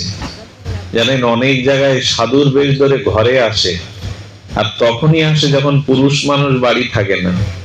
মায়েদের বলে, তোর খুব বিপদ যাচ্ছে, সংকট যাচ্ছে, আয় আমি একটু জল পড়া দিয়ে দিই। ওই জল পড়ার নাম করে বললে, মা তোর আপাত বিপাদ দুরদোষ মামলা মগজনামা রোগ শোক যাবে, সোনাগুলো আন, আমি একটু তাতে জল পড়ে দিই, সোনার জল খাবি। আর ওই সোনার জল চুবিয়ে চরণামৃত মনে করে অজ্ঞান করে সব নিয়ে যায়। আমার কথা মানবেন অতিথি নারায়ণ? একথা মানবেন? অনেক জায়গায় এরকম ঘটে। আজ মানুষের উপকার করতে গিয়েও মানুষ ফেসে যায়। ধর্ম রক্ষা করাটাও এখন খুব কঠিন। রাস্তায় একটা মানুষ জল জল বল চিৎকার করছে, এক গ্লাস জল দাও। অনেকে এখন চায় না জল দিতে, কেন জানেন? ওই জল খেয়ে যদি রাস্তায় মরে পড়ে থাকে, পুলিশ এসে আকে ওগে ধরবে। তুমি তোমার কোনো কারণে ওই জলের সাথে কিছু মিশিয়ে ওকে খেতে দিয়েছে, থানায় চলো। কে রাজ্যে গিয়ে থানায় প্রমাণ করাতে যাবে যে আমি নির্দোষ? সমাজ ব্যবস্থাটা এখন এমন হয়ে গেছে, কারো উপকার করতে গেলেও ফেসে যেতে হয়। তবে উপকার ছাড়বেন না, ধর্ম ছাড়বেন না। ধর্মের জয়, সত্যের জয়, এগুলো আজকের দিনের কথা না, এগুলো চিরন্তন কথা। সত্যমেব জয়তে, বেদ ভগবান বলেছেন সত্যেরই জয়। ধর্ম যে ধারণ করে, ধর্ম তাকে ধারণ করে। অনেকদিন আগের ঘটনা, নিজের কোনো ঘটনা যদি কারো কল্যাণে আসে তবে গোপন করতে নেই। আমার বয়স তখন কতই হবে, 15-16, 20-25টা ছেলেদের নিয়ে এক জায়গায় পাঠ করতে গেছি, কীর্তন করতে গেছি। তো রাতে তারা নিষেধ করছে, বাবা এই ছেলেগুলোর কারো ঘড়ি আছে, কারো আংটি আছে, গলার চেন আছে, এই রাত্রে যেও না, এই পথটা বড় বিপজ্জনক। আমি বললাম, এসেছিলাম প্রভুর কাজ করতে, ঠাকুরের গুণগান করতে, তিনিই রক্ষা করবেন। বেরিয়ে পড়লে রাত 2টোর সময় এসে যে জায়গাটায় সংজ্ঞা, সেখানেই দস্যু সন্ত্রাসীরা কাটা রাইফেল, চাইনিজ কুরুল দিয়ে আমাদের ভ্যান সাইকেলকে আটকালো। আমি সাইকেলেও পাঠ করেছি 5 বছর, নিজে গিয়ে কত নগরে কত প্রান্তরে। তো তখন ওইভাবে আসতাম। সন্ত্রাসীরা আমাদের বেড দিয়ে কেবল কারোর গলার চেন, কারো আংটি, সব বাজার ঘাট থেকে গেছে যুবক ছেলেরা। ওইটা যখন নিতে যাবে আমি দাঁড়িয়ে পড়েছি, হঠাৎ পেছন থেকে হুইসেল দিয়ে তীব্র জ্যোতিতে একটা গাড়ি দ্রুত বেগে ছুটে আসছে। এরা তখন আমাদের রাস্তায় দাঁড় করিয়ে গাড়িটাকেও লুট করবে বলে আমাদের দাঁড় করিয়েছে, যাতে গাড়ি এসে আটকে থাকে। তখনই একবার মনে হলো, প্রভু মায়ের কোল থেকে এইসব ছেলেগুলোকে এনেছি, গাড়ি তো আমাদেরই ডাকাত ভেবে চাপা দিয়ে চলে যাবে। আমি যখন একবার বললাম, হে প্রভু, বলার সাথে সাথে গাড়িটা এত দ্রুত জোরে এসে ব্রেক করে হেডলাইট জ্বালিয়ে রেখেছে। সন্ত্রাসীরা তখন গালি দিচ্ছে, অশ্লীল ভাষায় ওদের লাইট অফ করতে বলছে। যখন শুনছে না তখন ওর একটা ফায়ার করলো। কি বলবো, ওই রাত 2টোর সময় আর্মির গাড়িটি যাচ্ছিল কোনো একটা অপারেশনে, তারাও নেবে ফায়ার করতে লাগলো। ওরও ফায়ার। ওদের ওই পোশাক দেখে সব দৌড়ে পালালো। আমাদের তিলকমালা দেখে বলল, তোমাদের গাড়িটা আগে যাও, আমরা পৌঁছে দিচ্ছি। আমি, আমার মা বারান্দাতে পড়ে থাকে এখন, মাকে গিয়ে বলছে আর হাওমাও করে কাঁদছে, মা এতদিন পাঠে বলেছি ভগবানকে ধারণ করলে তিনি রক্ষা করেন, আজ ওটা দেখলাম, আজ ওটা দেখলাম। আজও হয় এটা। সূর্য বদলাবে না, জলের শীতলতা নষ্ট হবে না, যতই যুগ বদলাক। চিনির মিষ্টতা, নিমের তিক্ততা, এগুলো বদলায় না, এগুলো শাশ্বত। ঠিক তদুপরি ধর্মকে ধারণ করুন। বিপদের ভয়ে ধর্ম ত্যাগ করবেন না, বরঞ্চ বিপদ জেনেও সীতামায়ের মতো, আর যদি সীতাহরণ না হতো, রাবণ বধ হতো না, ধর্ম প্রতিষ্ঠা হতো না। এই জন্য বিপদের আশঙ্কায় ন্যায় নীতি শাস্ত্র আজ্ঞা ধর্মকে জলাঞ্জলি দেওয়া ঠিক হবে না। আমরা বলছিলাম আচরণ শুদ্ধতার কথা, মন শুদ্ধতার কথা, তবেই আনন্দ পাওয়া যাবে, তবেই ভক্তি পাওয়া যাবে। আর সব থেকে বড় হলো আমাদের উচিত হলো আচার ব্যবহারটাকে একটু একটু ধ্যান দেওয়া। একটু ধ্যান দেওয়া কেমন জানেন? সকালে তো স্নান করার নিয়ম অনেকেই করেন, স্নান করে একটা বস্ত্র রাখেন, একটা থান বা কাপড়। আমি আপনার কাছে 10 মিনিট ভিক্ষা চেয়ে নেব, ওই 10 মিনিট একটু ঠাকুর দর্শনে যাওয়া। ঠাকুর ঘর যেখানে আছে, রাধা মাধব যুগল আছে, আপনার ইষ্টদেব আছে, ওর সামনে গিয়ে একটু বসুন। 10টা মিনিট ভগবানকে দিন।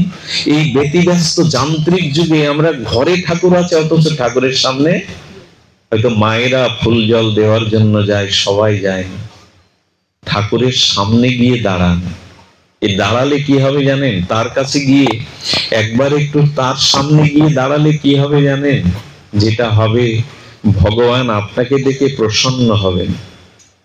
ভগবান আপনাকে দেখে প্রসন্ন হবেন এবং ভগবান বললেন, আমার সামনে এলে কি হয় জানো? আমি প্রীত হয়ে তোমাকে করুণা করি, কৃপা করি, তুমি আমার কাছে এসেছো। একটা জিনিস দেখবেন, ভগবানের স্বভাব এত নির্মল, ভগবানের স্বভাব এত কোমল, ভগবানের স্বভাব এত দয়ায় আর্দ্রতায় ভরা। আচ্ছা, আমার সামনে যদি আমার সামনে কেউ আসে, আমি 20 বছরের খতিয়ান দেখি, এক সময় আমাকে বড় কথা বলেছিল, এক সময় আমাকে অপমান করেছিল, এক সময় আমাকে একটা হুমকি দিয়েছিল, মনে পড়ে কিনা সামনে আসলে? এই মনে করে আমরা তাকে গ্রহণ করতে পারি না, অনেক সময় মেনে নিতে পারি না। কিন্তু ভগবানের করুণা কেমন জানেন? যদি একবার তার সামনে গিয়ে হাত জোর করে বলতে পারেন, গোবিন্দ, রাধারানী, আমি তোমার। গোবিন্দ বললেন, আমার স্বভাব হলো আমি তোমার অনন্ত জন্মের পাপকে আর না দেখে তোমাকে কৃপা করে দেব। আমি তোমার অতীত বিচার করব না, পাপ বিচার করব না। আচ্ছা, একটা জিনিস লক্ষ্য করেছেন, ভগবান কত আপনজন? আচ্ছা, আমাদের অতীত জীবনে যত নোংরামি, যত পাপ, যত গোপন কাজ আমরা করেছি, আমার এই গোপন পাপ অশ্লীল কর্মগুলো যদি আমি স্ত্রীকে, পুত্র কন্যাকে, পিতামাতাকে বলি, তারা আগের মতো আমাকে ওই দৃষ্টিতে দেখবে? একটু কথা বলুন, দেখবে কি? কোথাও না কোথাও মনে একটা অশ্রদ্ধা। যদি আমরা হৃদয় খুলে আমাদের পাপ অপকর্মগুলো কাউকে বলি, কিন্তু ভগবান বললেন, আমার সামনে যখন এসে দাঁড়াও না, তোমাকে যখন আমি দেখি, কারণ আমি তো তোমাকে সৃষ্টি করেছি, আমি তো তোমার হৃদয়ে রয়েছি, তাই আমার সামনে এসে দাঁড়ালে আমি তোমার অতীত পাপ কর্ম জেনেও তোমাকে ঘৃণা করি না। এই জন্য মানুষের একটা স্বভাব দেখবেন, কারো কাছে পাপ কর্মটা তুলে না ধরলেও ভগবানের মন্দিরে গিয়ে ভগবানের সামনে নিজের পাপটা তুলে ধরে। প্রভু, তুমি সব জানো। প্রভু যদি ঘৃণা করতেন, দূরে ঠেলে দিতেন, তার সামনে আমরা যেতে পারতাম না। কিন্তু গোবিন্দ বললেন, পুতনার মতো বাল ঘাতিনী রুধির সানা পাপয়সী পুতনা যখন কোলে নিল আমায়, তখন গোবিন্দ একটু চোখটা বন্ধ করেছিলেন। কেন জানেন? পুতনার দিকে তাকাবে না বলে। কেন তাকাবে না? বলছেন তাকাবে না এই জন্য যে পুতনার দিকে তাকালে, তার অতীত বিচার করলে আমি আর ওকে কৃপা করতে, এই দেখুন তার দৃষ্টান্ত। ঠিক আছে, আমি আর তার দিকে তাকাতে পারছি না। কেন? পুতনা, আমি তোমার অতীত পাপ কর্মগুলো দেখলে তোমায় কৃপা করতে পারবো না। জগৎকে জানিয়ে দিলেন, আমার সামনে এসে যে একবার দাঁড়ায়, হাত জোড় করে হৃদয়ে আমাকে নেয়, আমি তার অতীত পাপ কর্ম বিচার না করে তাকে কৃপা করে দিই, তাকে করুণা করে দিই। সামনে একবার যান ভগবানের, সকালটা যদি তাকে দর্শন করে তার সামনে গিয়ে শুরু হয়, দিনটা কোথাও না কোথাও আপনার হৃদয়ে একটা স্নিগ্ধতা শুদ্ধতা বিরাজ করবে। ঠাকুরের সামনে যান, তার সামনে গিয়ে যদি প্রাণ খুলে বলতে পারেন, প্রভু আমি তোমার। গোবিন্দ বললেন, আমি তোমাকে নিয়ে নেব, গ্রহণ করে নেব। ভক্তবৎসল আমি। করুণা, শুধু এই আস্থাটুকু বিশ্বাসটুকু আমাদের থাকা দরকার। আমি গতদিনে বলেছিলাম, ভগবান দুষ্প্রাপ্য বস্তু নয়। ভগবান আমাদের অতীত বিচার করেন না। আর ভগবানের একটা স্বভাব আছে, বারবার তার কাছে যদি কেউ যায়, কেউ যদি গোবিন্দের চরণকে একবার হৃদয়ে জড়িয়ে ধরে, তো গোবিন্দ বললেন, তারপরের কাজ আর তোমার নয়। পুতনার প্রাণকে যখন গোবিন্দ চোষণ করে প্রাণবায়ুকে নিচ্ছেন, বিষকে নিচ্ছেন কালকূট, তখন পুতনা বুঝতে পারছে আমার প্রাণ টান দিচ্ছেন গোবিন্দ। প্রাণ কেউ দিতে চায়, পুতনা গোবিন্দকে কোল থেকে ছুঁড়ে ফেলে দিতে চাইছে।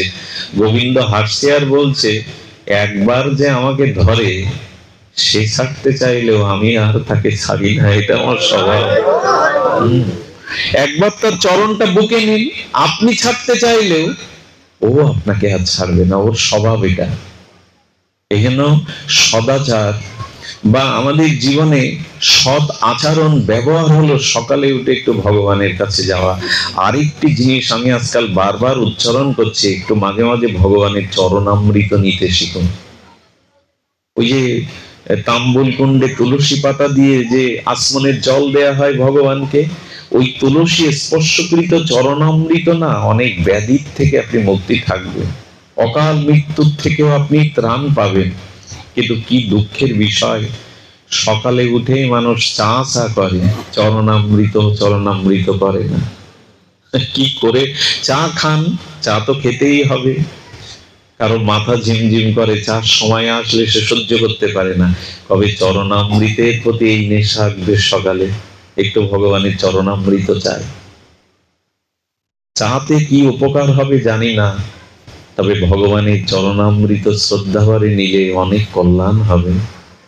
চরণামৃত আমাদের চিত্তকে শুদ্ধ করবে। খবরের কাগজ পড়ুন, তাতে আপত্তি নেই, ম্যাগাজিন ঘুটুন, আপত্তি নেই। একটু গীতার শ্লোকটা 5 মিনিট একটা করে পড়ুন না প্রতিদিন।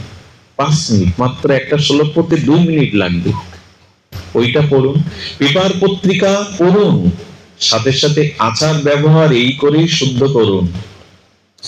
ভগবান বা ভক্তির অনুশীলনে যখনই আপনি আসবেন, যখনই ভক্তির কোন অনুশীলনে আসবেন, ধীরে ধীরে ধীরে ধীরে শুদ্ধতা, এটা হলো প্রাথমিক শুদ্ধতা। এবার দ্বিতীয় শুদ্ধতা বলি, এই দেহেই হবে প্রেম ভক্তি, এই দেহেই আনন্দের সংবাদ পাবেন। এই রক্ত মাংসে কর্মফলের পিণ্ড অমেধ্যপূর্ণ, এই শরীরে প্রেম আনন্দ ভক্তি লাভ হবে। তবে কি করতে হবে? আমাদের বাইরের থেকে এই শুদ্ধতা গুলো গ্রন্থ পাঠের, চরণামৃত পাঠের, ভাগবত দর্শনের সাথে সাথে ধীরে ধীরে এবার নিজের দিকে তাকান। সেই তাকানোটা হলো এই যে আমি আমার চোখ দিয়ে কোনো অশ্লীল দৃশ্য, কোনো কামনা বাসনার দৃশ্য, অপরের কোনো এই দৃষ্টিতে তাকাবো না। আমার মনে হয় সপ্তাহে একদিন যদি সারাদিন এই ব্রতটা করতে পারে না, সারাদিন আমি কুদৃশ্য দেখবো না, আর সারাদিন আমি কারো খারাপটা দেখবো না, একদিন করে দেখুন, ধীরে ধীরে আপনার দৃষ্টি শুদ্ধ হয়ে যাবে। 15 দিন অন্তর একদিন আমরা একাদশী ব্রত করি, ব্রতের মধ্যে শ্রেষ্ঠ এই ব্রতটা একদিন করুন না, আর একদিন এই ব্রত করুন, আজ আমি কারোর ওপর ক্রোধ করব না। এইসব ব্রতগুলো একদিন করুন না সপ্তাহে। মহাত্মা গান্ধী একটা ব্রত করতেন, সপ্তাহে একদিন মৌন থাকতেন, কারোর সাথে কথা বলতেন না।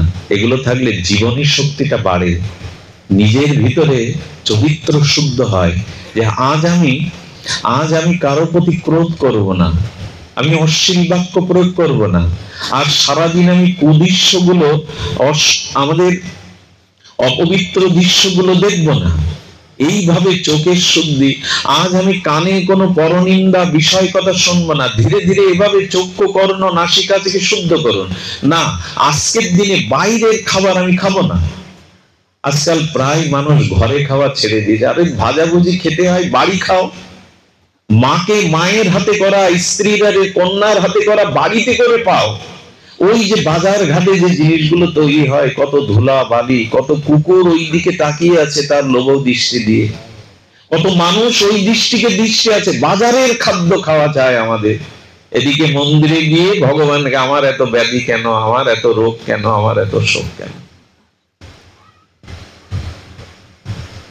এই জন্য ধীরে ধীরে বাজারের অশুদ্ধ লোকের লোভের দেওয়া দৃষ্টি, কোনো পশু পাখি লোভের দ্বারা তাকালে ওই খাদ্য থেকে আপনার প্রতিক্রিয়া হবে, ওই খাদ্য থেকে শরীরে ব্যাধি আসবে, অস্বস্তি আসবেই, ওই শরীরটাকে অশুদ্ধ করবে ওই খাদ্য খেলে। আর আমাদের পশ্চিম বাংলার কালচার তো এখন কেউ ঘরে খায় না, চলতে চলতে চা, ট্রেনে বাসে এগরোল, সব খাওয়া, সব রাস্তাঘাটেই খাওয়া। পশ্চিম বাংলার হাওয়াটা ধীরে ধীরে আমাদের এই বাংলাতেও আসছে। আমাদের এইদিকে বিজয়ার দিনে মায়েরা কেমন করে সিঁদুর দিত। দুর্গা মায়ের ললাটে সিঁদুর কখন দিতে হয়? প্রতিমা বাইরে নামালে। তখন তো প্রতিমা বিসর্জন হয়ে গেছে, দর্পণ বিসর্জনের পরে ও আর প্রতিমা নয়, ও তখন কেবলমাত্র খড়কুটো। ও তখন মাকে বিদায় দেয়া হয়েছে। যাত্রা মঙ্গলের আগে, দর্পণ বিসর্জনের আগে মায়ের প্রসাদী সিঁদুর নিতে হয়। এবং অবাক হয়ে দেখি কিছু ছেলেদের তুলে দেয়া হয়, ছেলেদের কাছে সিঁদুরের কৌটো মা দিচ্ছে, আর সেই সিঁদুর মার কপালে কখনো সিঁদুর দিতে পারে সন্তান? এই অসভ্যতাগুলো এখন আমাদের মাঝে চলে আসছে পশ্চিম বাংলা থেকে। ছেলেদের হাতে সিঁদুর দিতে নেই, মায়ের কপালে দিতে, মায়েদেরই দিতে হয় দর্পণ বিসর্জন আগে।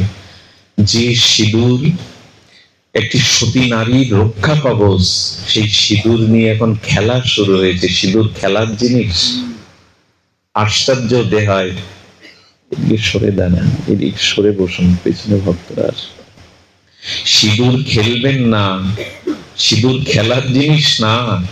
কোন বিধবা মায়ের দিকে তাকাবেন, সিঁদুরের কি মূল্য, সব হারিয়েছে সে। শাখা সিঁদুর সনাতনের একটা অন্যতম ঐতিহ্য, একে খেলনার জিনিস বানাবেন না। সিঁদুর এক বিন্দু মাটিতে পড়ে গেলে, আঁচল দিয়ে তুলে না নিলে, যতটুকু সিঁদুর নষ্ট করা হবে অবহেলায়, ততটুকু স্বামীর আয়ু কাটা যাবে।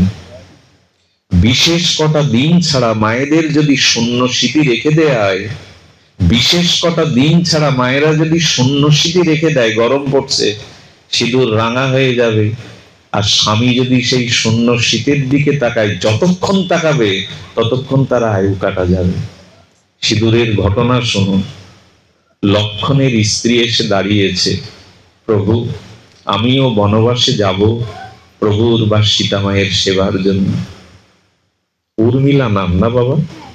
লক্ষণ ঠাকুরের স্ত্রীর নাম উর্মিলা। উর্মিলা বললেন, আমি মা সীতাকে সেবা করার জন্য বনবাসে যাব। 14 বছরের উর্মিলাকে রেখে ঠাকুর লক্ষণ চলেছে। ঠাকুর বলছেন, না, তুমি গৃহে থাকো। একান্তে লক্ষণের চরণে প্রণাম করে উর্মিলা বলছে, 14টা বছর আমি কি করে কাটাবো?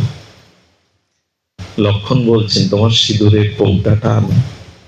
সিঁদুরটা লক্ষণ উর্মিলার সিঁথিতে পরিয়ে দিয়ে বলল, যখন সিঁদুর পরবে, সিঁদুরের মধ্যে আমার মুখখানা চিন্তা করবে, আমাকে দেখতে পাবে আমি কেমন আছি, কোথায় আছি। তোমার এই সিঁদুর যতদিন সিঁথিতে অক্ষয় থাকবে, আমাকে নিয়ে ভেবো না, যৌম আমাকে ছুতে পারবে না। মেয়েদের সিঁদুর পরার কয়েকটি নিয়ম আছে। সিঁথিতে সিঁদুর দিতে গেলে স্বামীর কথা চিন্তা করতে করতে দিতে হয়, এটা সাধনা, তার আয়ু বৃদ্ধি হয়। ললাটে দিতে গেলে জগৎপতি কৃষ্ণের, জগৎপতির চিন্তা করে দিতে হয়, হে জগৎপতি আমার ললাটে সিঁদুর নিয়েই যেন আমি জগৎ থেকে যেতে পারি। এই ভেবে সিঁদুর পরে তো মায়েরা আজকাল ড্রেসিং টেবিলের সামনে দাঁড়িয়ে সিঁদুর পড়ে যাচ্ছে, এভাবে না, আসনে বসে সিঁদুর নিতে হয়। ড্রেসিং টেবিলের সামনে নিন, কিন্তু স্মরণ রাখুন এই সিঁদুরটা স্বামীর দেওয়া, এটা জগৎপতির দেওয়া। শাখাতে একটু লাগাতে হয়, 5 জায়গায় সিঁদুর রাখতে হয় মায়েদের, সিঁথিতে, ললাটে, দুটো হাতের শাখাতে, আর আগেকার দিনে মায়েরা একটু সিঁদুর আঁচলে বেঁধে নিত।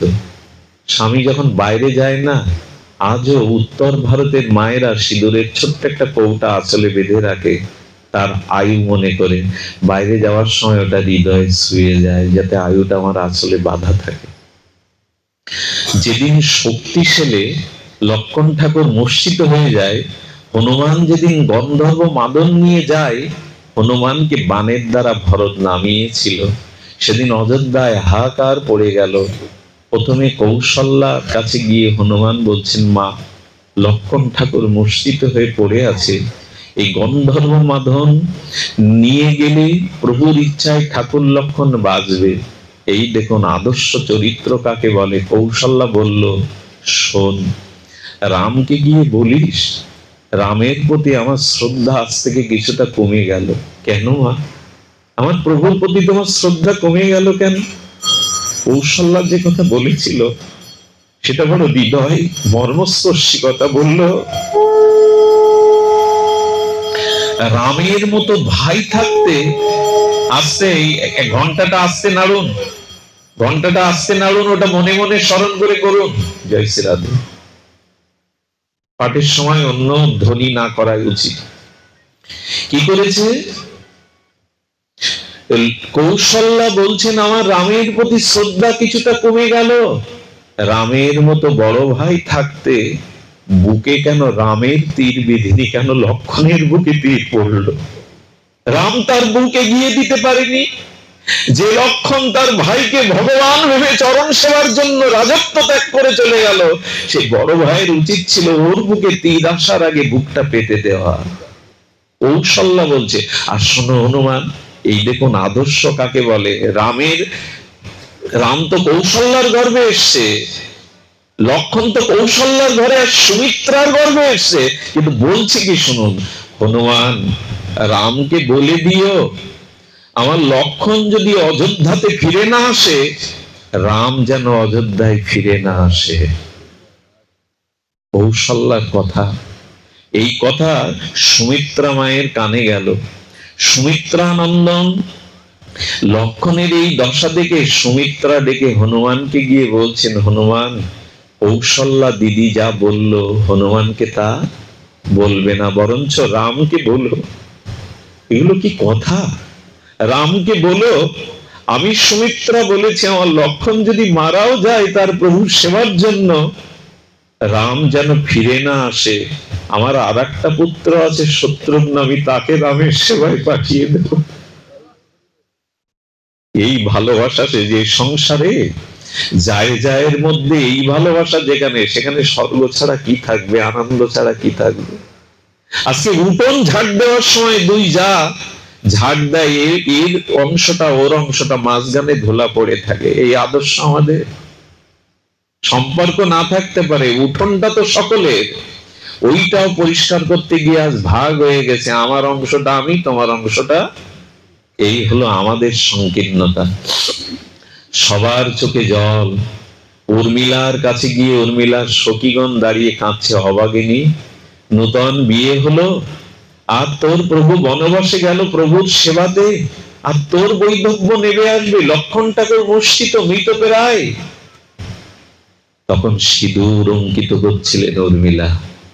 উর্মিলা তখন সখীদের বলছেন, তার সেবিকাদের বললেন, তোরা মিথ্যা শোক করছিস। আজ আমি সিঁদুর সিঁথি দিয়ে আমার প্রভুকে দেখলাম কি জানিস?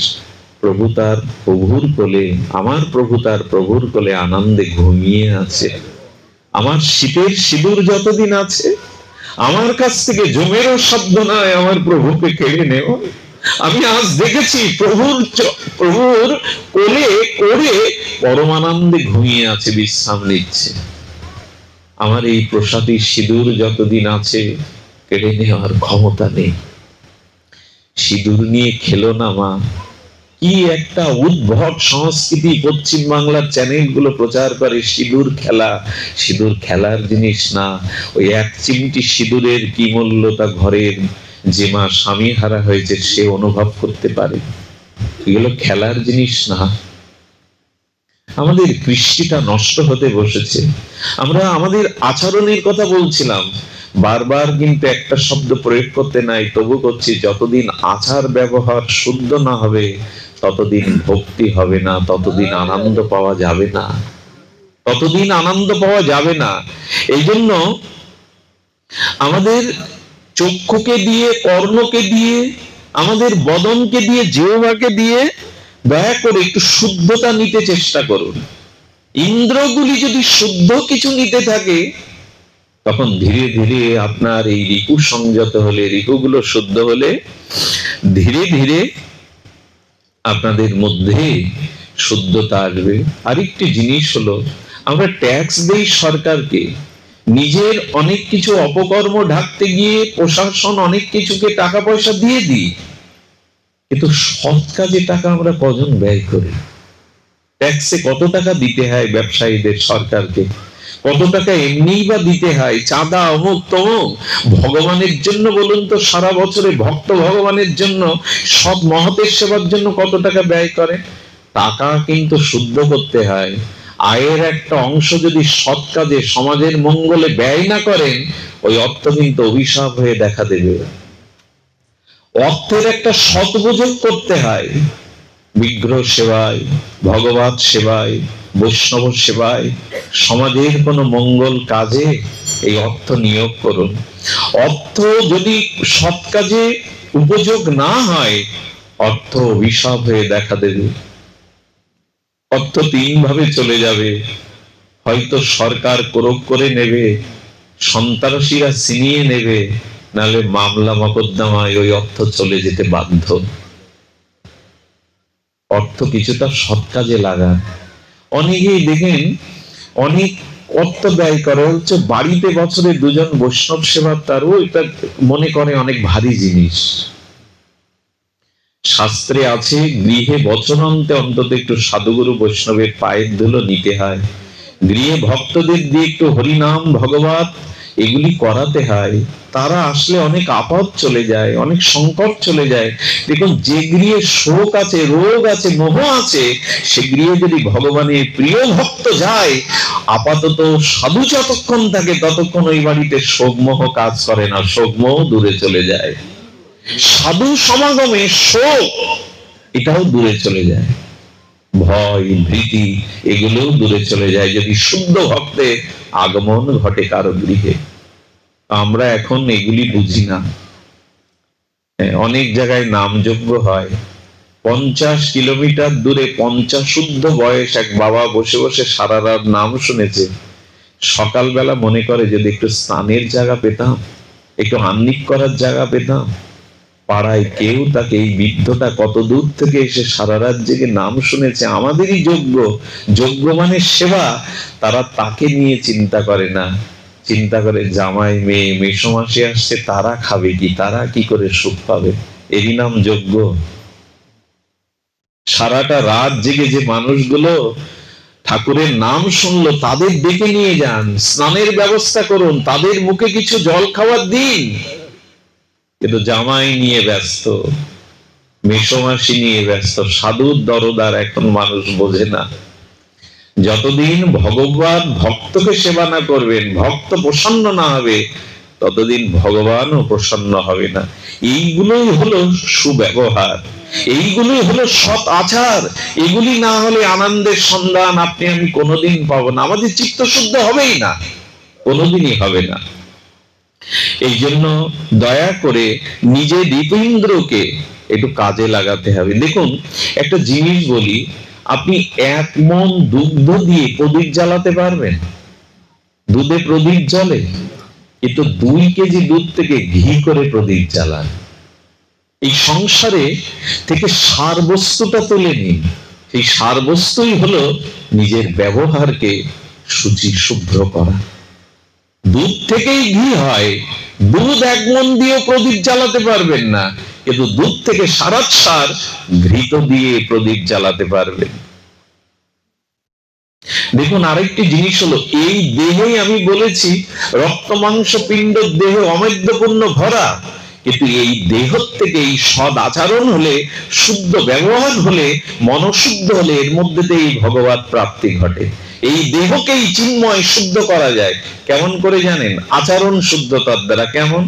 আচ্ছা, আপনার কাছে ঘোল দেয়া হলো ভোরবেলা প্রভাতে, সেই ঘোলের মধ্যে মন্থন করলে কি উঠবে? একটু কথা বলেন, কি উঠবে? মাখন উঠবে। কিন্তু ঘোল আপনি মন্থন করলেন না, হাতে বোতল রেখে দিলেন, মাখন উঠবে বাবা? আস্বাদন করা যাবে মাখন?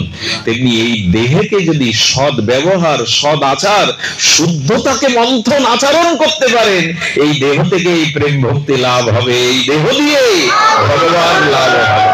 মন্থন করতে হবে, আমাদের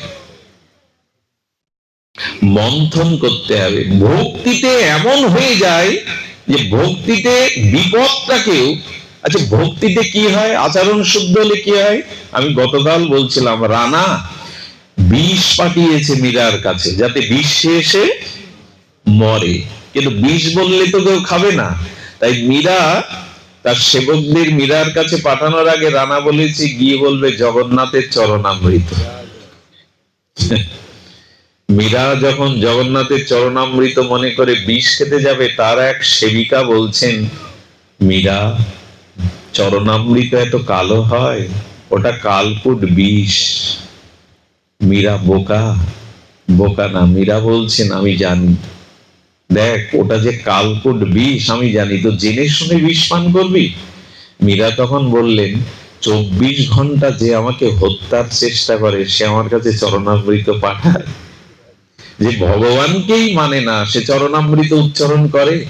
তবে ওর মতো ভগবান বিমুখ ব্যক্তির মুখে যখন চরণামৃত উচ্চারণ হয়েছে, ও যখন বিষকে চরণামৃত বলেছে, আমি কেন চরণামৃত মনে করব না? এই বিশ্বাসে যখন চরণামৃত মনে করলেন, গোবিন্দই ওর মধ্যে এসে বললেন তার গিরিধারী লাল। সাপের বিষ তো ওষুধ তৈরি করা যায়, যায় না? এই জন্য সাপের বিষের এত দাম, সোনার থেকে দাম। তো বিজ্ঞানীরা, গবেষকরা যদি সাপের বিষ থেকে ঔষধ তৈরি করতে পারে, প্রেম ভক্তি বিশ্বাসে মীরার বিষ চরণামৃত হবে না কেন? তবে সাবধান, আপনি যেন এই লীলা অনুকরণ করতে যাবেন না। আপনি আমি এই করতে গেলেই কিন্তু ডাক্তারে কাজ হবে না। ওই বিশ্বাস, ওই শুদ্ধতা এখনো আমাদের অর্জন হয়নি। বৃন্দাবনে এক বাবাজির কথা মনে পড়লো। এরা কি চরিত্র জানি না, কিভাবে ভগবানকে, রাধা রানীকে সর্বস্ব অর্পণ করেছেন অনুরাগে। বসে বসে জপ করেন, আর সন্ধ্যার আধার নামে ওই জপ থেকে বাইরে এসে একটা বড় খাল আছে, সেই খালটা পার হয়ে এপারে ব্রজবাসীদের দুয়ারে গিয়ে 2টো রুটি সবজি মাদুকরি করে এনে পান। কি বলবো আপনাদের, একদিন ওই খাল পেরিয়ে যেতে যেতে আর ব্রজের যেসব সাপ আমার ভাগ্য হয়েছে দেখার, সে দেখলেই আমি তো ভয়ে ভীত সন্ত্রস্ত হয়ে যাই। বড় বড় সর্প, বিষাক্ত। বাবাজির পায়ে দংশন করেছে। যেই দংশন করেছে পাটা ফুলে গেল সাথে সাথে। আচ্ছা ডাক্তারের কাছে যাবে না উনি বিষ নিষ্ক্রিয় করার জন্য যাবে না? উনি কুটিরে ফিরে এসে মালা জপ করে হাতে বলছেন, তুমি তোমার কাজ করো, আমি আমার কাজ করি। আমি আর কার কাছে যাব? রাধারানীর চরণেই তো সব বিকিয়ে দিয়েছি। আর রাধারানীকে বলছেন না, রাধারানীকে একদমও বলছেন না তুমি তোমার কাজ করো। খবরদার, এই লীলা আপনি আবার করতে যাবেন না। তুমি তোমার কাজ করো, আমি আমার কাজ করো, আমাদের মানাবে না। ওরা সর্বস্ব ভগবানকে দিয়ে দিয়েছে। বিষ কি হয়েছে জানেন? পাটা ফুলতে ফুলতে 2 দিনে বিষ মাথায় উঠে গেছে, চোখটা জাল পড়ে গেছে। ওনার এক বান্ধব ছিল, তিনিও সারাদিন বসে বসে রাধারানীর চরণ চিন্তা হরিনামে রত থাকতেন। সন্ধ্যাবেলায় দুই বন্ধু একবার দেখে যেত দুইজনকে, বলল কালও এলো না, কি হয়েছে? সন্ধ্যার আধার হতে হতেই বন্ধু খাল পার হয়ে এসে দেখে সমস্ত পা ফোলা, চোখ টোক গুলো যেন জাল পড়ে গেছে। কি হয়েছিল? ইশারায় বললেন সর্প দংশন করেছে। তো কোন উপায় করনি?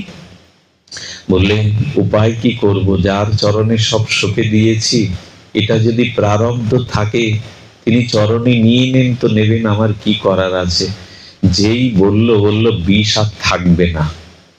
যাকে কামড়েছে সে বলছে বিষ আর থাকবে না। কেন জানো? আমি যে তোমার মতো সাধুকে দর্শন করেছি। বলেই লুটিয়ে পড়ে ওনার পাদ ধুলোটা উনি মাথায় নিয়ে নিলেন। যেই নিয়ে নিলেন, গল্প শোনাতেও আসেনি এখানে, সঙ্গে সঙ্গে বিষ নেমে গেল। এদের আস্থা, এদের বিশ্বাস, রাধারানীর চরণে সমর্পণ, এরা ওই জগতের। ওটা আপনার আমার অনুকরণীয় নয়। খবরদার এইসব অনুকরণ করতে যাবেন না। এগুলো অনুকরণ, দেখুন রাম ভগবান লক্ষণের শক্তিশালের জন্য সুসেন বৌদ্ধকে ডেকে বিশল্যকরণী হনুমানের দ্বারা ঔষধ আনতে পাঠালেন। রাম যদি এটা না করতেন তাহলে ওই রামের দোহাই দিয়ে আমরাও ভাই ওইভাবে পড়ে থাকলে বলতাম ওষুধের দরকার নেই, রাম রাম করো। কিন্তু ভগবান তিনি বুদ্ধি সত্তম, তিনি জ্ঞানীর প্রকাশ, তিনি জানিয়ে গেলেন মানুষের চেষ্টা করতে হবে। কিন্তু এদের চরিত্র বড় আলাদা। মীরাকে দংশনের জন্য তো সর্প দেয়া হলো, যে সর্পকে মালা ভেবে ফুলের ডালিতে তুলতে যাবে, সোল খেয়ে মরবে। রানার উদ্দেশ্য এই। ভগবান দেখলেন যে যে সর্বস্ব সঁপে দিয়েছে, জগৎময় তার গিরিধারীকে ছাড়া দেখে না, সাপ ধরতে গিয়ে মীরা মালাই ধরল। কি হয় না বলুন তো? ভেতরের শুদ্ধতা এলে, ভেতরে প্রেম ভক্তি এলে। আমার একটা জিনিস বলি, খুব সাধারণ কথা, আমার মনে হয় আপনাদের কথাটা অত্যৌক্তিক মনে হবে না। 100 বছর আগে ফিরে যান, এত ঔষধপত্র ছিল না, কিন্তু অনেক প্রাচীন যারা সৎ কথা বলতো, সৎ চরিত্র নিয়ে বাস করতো, এত শাস্ত্র ঘাটাঘাটি, এত বক্তব্য, এত পাঠ কীর্তন ছিল না। তার কাছে কোনো মা যদি অসহায়, মা যদি বাচ্চাটা জ্বর হয়েছে বলে নিয়ে যেত, বিশ্বাস করুন তুলসী তলার মাটিটা দিয়ে তার কপালে লেপন করার সাথে সাথে জ্বর নেমে যেত। পুরানো দিনের মানুষ এই বিশ্বাস আস্থায় কেন হতো বলতে পারেন? ওদের স্বভাব চরিত্র শুদ্ধ ছিল, ওদের নিষ্ঠা ছিল, ওদের ভিতরে সৎ আচরণ ছিল। আমার মতো এত বক্তব্য, এত শাস্ত্র মহিমা প্রকাশ না করলেও ওদের চরিত্র, ওদের মানসিকতা, ওদের আচার ব্যবহার শুদ্ধ ছিল, সত্য ছিল। সেগুলির দ্বারাই তারা জগতের অনেক কল্যাণ করেছে, অনেক কল্যাণ করেছে। তাই বারবার যে কথাটি বলতে এসছি, জীবনে কৃপা করে শুদ্ধ আচরণশীল হন, তাহলেই আনন্দ, তাহলেই ভক্তিটা আমাদের আসবে। সুধীবৃন্দ, একটি ঘটনা মনে করে দিই। আর হামেশাই আমরা মিথ্যা, ছলনা, কপটতার আশ্রয় নিচ্ছি। আজ দুপুরে আমারই খুব শ্রদ্ধেয় একজন মা বলছিলেন, বাবা, মানুষের মধ্যে যদি কপটতা না থাকতো, সে অতি শীঘ্রই কল্যাণ লাভ করতে পারত, ভগবান পেতে পারত। কথাটা আমাকে অনেকক্ষণ ভাবিয়েছিল। সত্যই তো, কপটতাকে কপট বন্ধ করে দেয়। দরজা যদি ভেতর থেকে খিল দিয়ে দেন, বাইরে থেকে আর কেউ ঢুকতে পারে না। গোবিন্দ বলছেন, যা হৃদয়ে কপটতা আছে তার হৃদয়ে আমি ঢুকতে চেষ্টা করলেও পারি না। তো কপট বন্ধ করা। সরল না হলে কি ভগবান পাওয়া যায়? সুন্দর হৃদয় না হলে কি ভগবান পাওয়া যায়? যাবতীয় ছল ছাতুরি, কপটতা, মিথ্যা, লোক ঠকানো, কুব্যবহার, কাম ক্রোধ হৃদয়ে ভরা, তো আমাদের চরিত্র কি করে আনন্দিত হবে? আমাদের মন কি করে শুদ্ধ হবে? আপনাদের মনে আছে মহাভারত একটা দৃষ্টান্ত দিয়েছে। যুধিষ্ঠির মহারাজ শ্রীকৃষ্ণের বলা একটা মিথ্যা কথা বলতে হলো, তাই না? একটা মিথ্যা কথা বলতে হলো না? অশ্বত্থামা হত ইতি। আচ্ছা, কথাটা কে বলতে বলছেন? যুদ্ধক্ষেত্রে ন্যায় নীতি চলে না। যুদ্ধক্ষেত্রে শত্রুকে যেভাবে হোক পরাভূত করতে হবে। হাতে বন্দুক নিয়ে নীতি ধর্ম আওড়াবেন? শত্রুকে পরাজয় করে দেশ রক্ষা করুন, ধর্মকে রক্ষা করুন। যুদ্ধে ন্যায় নীতির সবসময় নিয়ম নীতি থাকে না। যুধিষ্ঠির মহারাজকে বললেন, এই ছাড়া গুরু দ্রোণাচার্যকে বধ করা। আমি বলছি তুমি মিথ্যা বলো। দ্রোণাচার্যের কাছে কে বলল? অশ্বত্থামা হত। এটা কৃষ্ণের মুখ দিয়ে একবার শুনতে পেয়েছি। অশ্বত্থামা হেসে বললেন, দ্রোণাচার্য হেসে বললেন, কৃষ্ণ ভগবানই আমি জানি, কিন্তু আমি ভগবানের কথাও বিশ্বাস করি না। একজনকে বিশ্বাস করি, যদি যুধিষ্ঠির কথাটা বলে। চিন্তা করতে পারে একজন সত্যবাদী মানুষের মহিমা কত উচ্চতায়। দ্রোণাচার্যকে যদি প্রশ্ন করেন, তো কৃষ্ণের কথায় আপনি সত্য মনে করতে পারছেন না, যুধিষ্ঠিরের কথায় কেন? বললেন, কৃষ্ণ অনেকবার প্রতিজ্ঞা করেও রাখতে পারেনি। এই কুরুক্ষেত্রে যুদ্ধ করবে না বলল, অথচ সে অস্ত্র ধরল।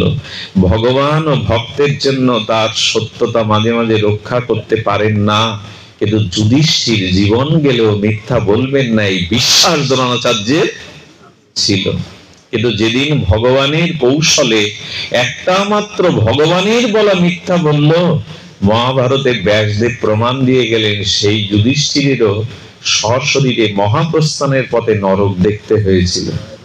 চিন্তা করতে পারেন, মহাভারত সতর্ক করছে, এই দেখো এত বড় সচ্চ চরিত্র, এত বড় সত্যবাদী, ন্যায়নিষ্ঠ। সত্যবাদী কেমন জানেন? ধর্ম যক্ষ রূপে যখন সরোবরে 4টি প্রশ্নের উদ্দেশ্যে প্রশ্নের উত্তর না দিতে পারলে, জল পান করলে মারা যাবে, ভীম, অর্জুন, নকুল, সহদেব মরে পড়ে আছে। যুধিষ্ঠির মহারাজ গেছেন, ধর্মরূপী বক সেখানে বলছেন, 4টে প্রশ্নের উত্তর না দিলে তুমি এই জল পান করলে মারা যাবে। বললেন, আমার ভাইরা কি এই প্রশ্নের উত্তর না দিয়ে মারা গেছে? বললো, হ্যাঁ।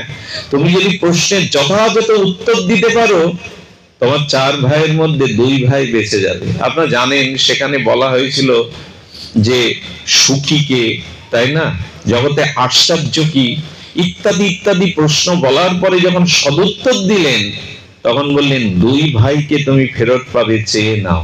আচ্ছা, কাকে চাইবে যুধিষ্ঠির? এই দেখুন কত বড় ন্যায় নীতি পরায়ণ। ভীম আর অর্জুন হলেন কুন্তির গর্ভে পুত্র, আপন সহোদর ভাই যুধিষ্ঠিরের। আর সৎমা মাদ্রির গর্ভে এসেছিলেন নকুলা, সহদেব। ওরা হলো সৎমার পুত্র।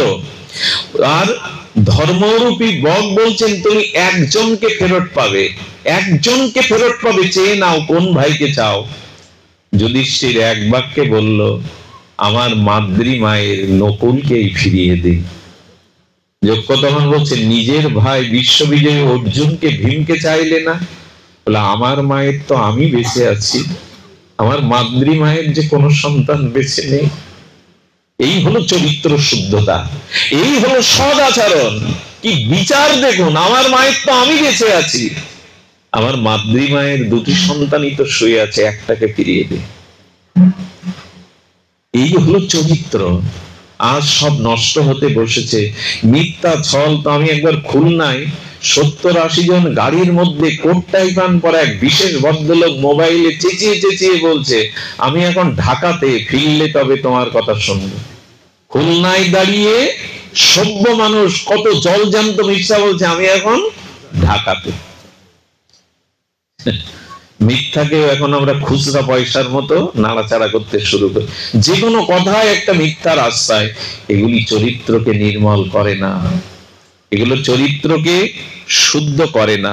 এই জন্য তিনি বলেছিলেন, মনুষ্য তার জীবনে একবার বিচার করতে পারে যে কতটা মিথ্যা, কতটা কপটতা আমার মধ্যে বিরাজ করছে, আমি আশা করি কি করে আমার মঙ্গল, আমার কল্যাণ।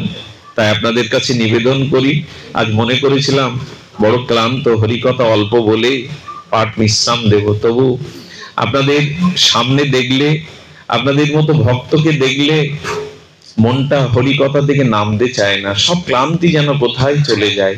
তবু বলবো, আসুন আমরা আজ থেকে এখান থেকে একটা সংকল্প করি, একটা সদ আচরণ কাল থেকে আমি প্রতিপালন করব। একটা অন্তত ভগবত সান্নিধ্যের কোন আচরণ আমার জীবনে ফিরে আসুক। একটি ভাগবত আসর থেকে একজন প্রবক্তা শাস্ত্রের, ভাগবতের, গীতার একটা তত্ত্ব উপদেশ যদি আমরা গ্রহণ করতে পারি, একটি ধর্ম উপদেশ মানুষের চরিত্রকে বদলে দিতে পারে। একটি আদর্শকে আঁকড়ে ধরলে, একটা মহাজনের বাণী আচরণ করলে আপনার জীবন আমল পরিবর্তন আসবে। একটা উপদেশ পালন করুন, একটা, বহু আমরা পারবো না। শাস্ত্রের যথাযথ আচরণ আমাদের মধ্যে প্রস্ফুটিত হবে না, একটা অন্তত গ্রহণ করুন। দয়া করে, কৃপা করে একটা সদাচার, একটি সৎ আচরণ, একটি ভজন অন্তত আপনি দয়া করে গ্রহণ করুন। আপনার জীবন আমূল পরিবর্তন আসবে, শুদ্ধতা আসবে। সবশেষে এইটুকু বলবো, আমাদের সেই বৃন্দাবনের সেই বুড়িমার কথা।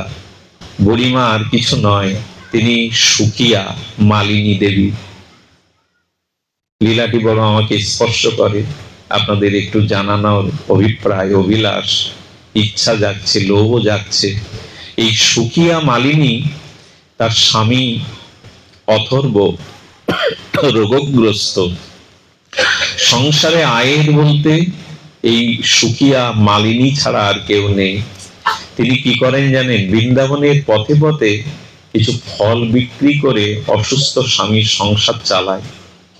তো গোপালের যখন আবির্ভাব হলো নন্দালয়ে, সেই সময় সুকিয়ার কানে গোপালের অনেক মাধুর্যের কথা, লীলার কথা, তার সৌন্দর্য মাধুর্যের কথা, আর ব্রজের সমস্ত সকার কানে কানে ফল বিক্রি নিয়ে সুকিয়া মালিনীর কানে যায়। তখন মনে মনে ভাবলো, গোপাল এসেছে বৃন্দাবনে, যশোদা অঙ্গনে খেলে বেড়ায়, যশোদা দুলালকে, নন্দ দুলালকে একবার চোখে দেখবো না? কিন্তু আমার এই মলিন কাপড়, আর আমি, আমার নেই স্বীকৃতি, আমি নন্দ মহারাজের গৃহে কি করে গিয়ে গোপালকে দেখে আসবো? অন্দর মহলে তো যেতে পারবো না। তখন এক সাধুর কাছে গেলেন, সাধু বাবাকে বললেন, বাবা একটা উপায় বলতে পারেন, আমি কি করে গোপালকে দর্শন করে ধন্য হব? তখন বললেন, মা এক কাজ কর, এই কৃষ্ণ কৃষ্ণ মন্ত্রটা আমি তোকে দিচ্ছি, তুই এটা 3 মাস ব্যাপী ফল বিক্রি করবি, পথ চলবি, আর ভগবানের নামটা মনে মনে স্মরণ করবি। এই নাম নিতে নিতে নামই তোকে আকর্ষণ করে কৃপা করে দেবে। আচ্ছা, উনি বলতে পারতেন না, সবার জন্য উন্মুক্ত দুয়ার, তুমি গিয়ে দেখে এসো? প্রশ্নটা আসবে না? 3 মাস ধরে নাম করো, তারপরে যাও কেন? বলতে তো পারতো, যাও গোপালকে দেখে এসো। আসলে ভেতরে ভক্তি না থাকলে, ভেতরে অনুরাগ না থাকলে, ভগবানের ভজন না থাকলে, আজও কৃষ্ণকে সামনে পেয়েও আপনার কিছু হবে না। ভজন থাকতে হবে। আচ্ছা, প্রদীপ আছে, তেল আছে, সলিতা আছে, কিন্তু আগুন তত্ত্ব নাই। জ্বলবে প্রদীপ? জ্বলবে বাবা? তেল আছে, সলিতা আছে, তাই না? পাত্র আছে, প্রদীপ, কিন্তু অগ্নির ঘষাটা তো লাগবে, অগ্নি কণাটা তো লাগবে জ্বালাতে। আমাদেরও তেমনি ভজন না থাকলে, অনুরাগ না থাকলে ভগবানকে পেয়েও পাওয়া নয়। এই জন্য সাধু পদ বলে দিল, 3 মাস ধরে হরিনাম করতে করতে ভগবানের প্রতি তোমার অনুরাগ জন্মাবে, ভগবানের প্রতি তোমার পিপাসা জাগবে, উৎকণ্ঠা জাগবে, তখনই গোপালকে দর্শন করে তুমি ধন্য হতে পারবে। সাধুরা তো মার্গ দেখিয়ে দেয়, ভজন দেখিয়ে দেয়।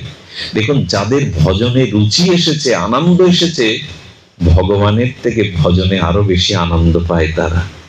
অনেক সময় কৃষ্ণকে গোপীরা বলতো, তোমার প্রেমে আমরা যে ডুবে আছি অন্তরে, তুমি সামনে আসলে প্রেমে বিঘ্ন ঘটে, কৃষ্ণ সরে দাঁড়াও তো।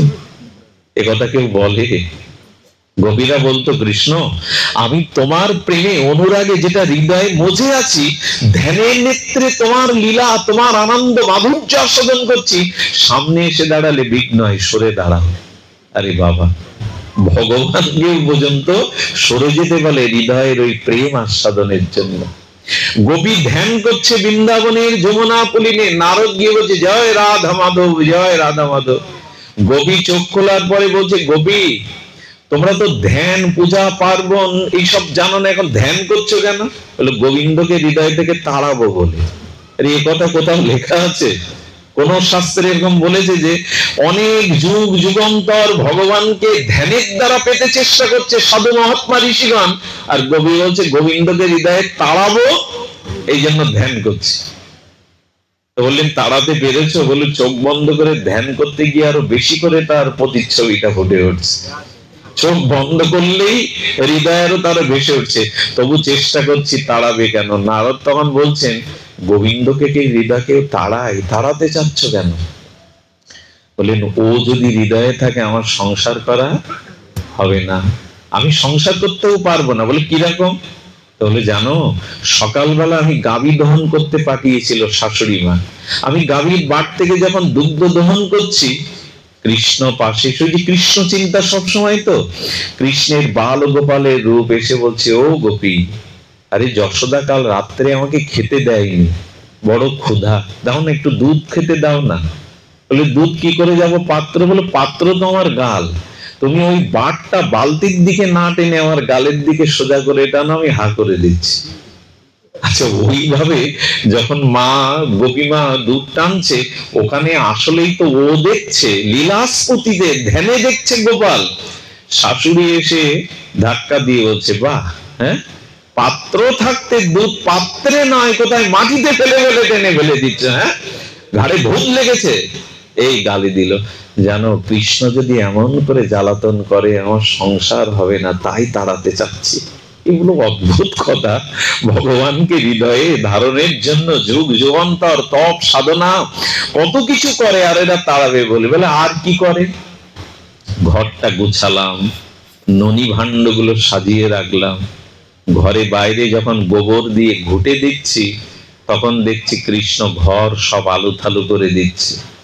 আর সেই মাখন গুলো ঘরে ঢেলে রাখে, যাতে কেউ ঘরে পা দিলে পা ফসকে পড়ে যায়।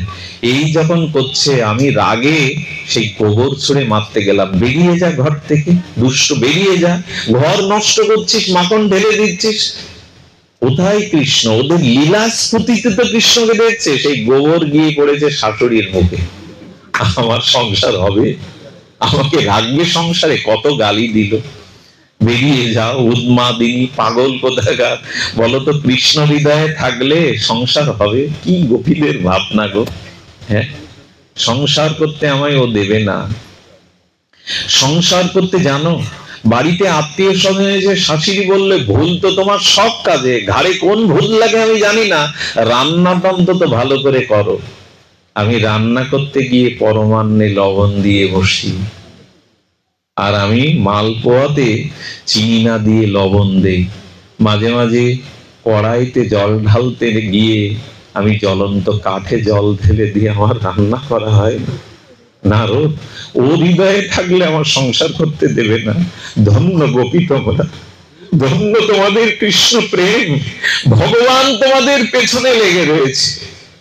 এত প্রেম যে ভগবান গোপীদের দুয়ারে দুয়ারে, এত মাখন চুরি, এত গোপীদের দুয়ারে যাবে কেন? যেখানে প্রেম সেখানে গোবিন্দ ছুটে যাবে। যে ফুলের মধ্যে গন্ধ মধু আছে, ভ্রমরকে নিমন্ত্রণ করা লাগবে না। ভ্রমর তো গুঞ্জরিত রাগ রাগিনী দ্বারা ফুলের বক্ষে বসতে চাইবে। যে ভক্তের হৃদয়ে শুদ্ধ প্রেম আছে, ভগবান তার পেছনে তো ছুটে বেড়াবে। ভগবানের খুব প্রয়োজন ওইটুকু প্রেমের। আচ্ছা, যদি বলেন আমার হৃদয়ে ভগবান প্রেম দিচ্ছেন না কেন? রাধা রানী প্রেম নিক্ষেপ করছে জগতে, কিন্তু সেই প্রেমকে ধারণের মতো আমার হৃদয় এখনো শুদ্ধ। আচ্ছা, বালুর উপরে যদি জল পড়ে, বৃষ্টির জল দাঁড়ায় তো না, শুকিয়ে যায়? কিন্তু জলের পাত্রে জল পড়লে 2 মাস স্থায়ী হয়। আমার হৃদয়টা এখনো কামনা বাসনায় অশুদ্ধতায় ভরা। তাই রাধারানী সবাইকে প্রেম দেবে বলে প্রেম নিক্ষেপ করছে, লাদিনী শক্তি, কিন্তু আমার পাত্র যে নাই। আচ্ছা, আকাশ থেকে মুষলধারে বৃষ্টি হচ্ছে, আপনি অশ্রদ্ধায় পাত্র ছুড়ে দিলেন, মাটির ঘট উপর হয়ে পড়লো। 24 ঘন্টা বৃষ্টি হলেও পাত্রে বৃষ্টি পড়বে? আমাদের পাত্র তো গোবিন্দের দিকে, রাধারানীর দিকে দেওয়া নেই, দেওয়া আছে কামনা বাসনার দিকে, ভোগের দিকে। তা প্রেম আসলে ওখানে যাবে কি করে? তাই হৃদয়টা শুদ্ধ করে একবার ভগবানের দিকে দিয়ে দিন। হৃদয়টা শুদ্ধ হলেই সব পাওয়া হবে।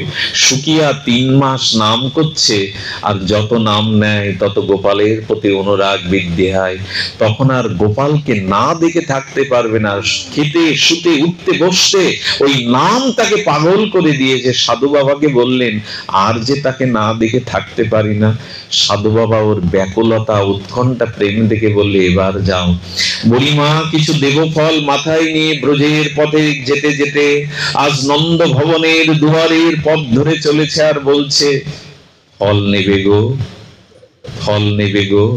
কথাটা আর আর কাউকে না জেনে যাতে গোপালের কানে যায়, ওই মন থেকে বলছে, ফল নেবে গো।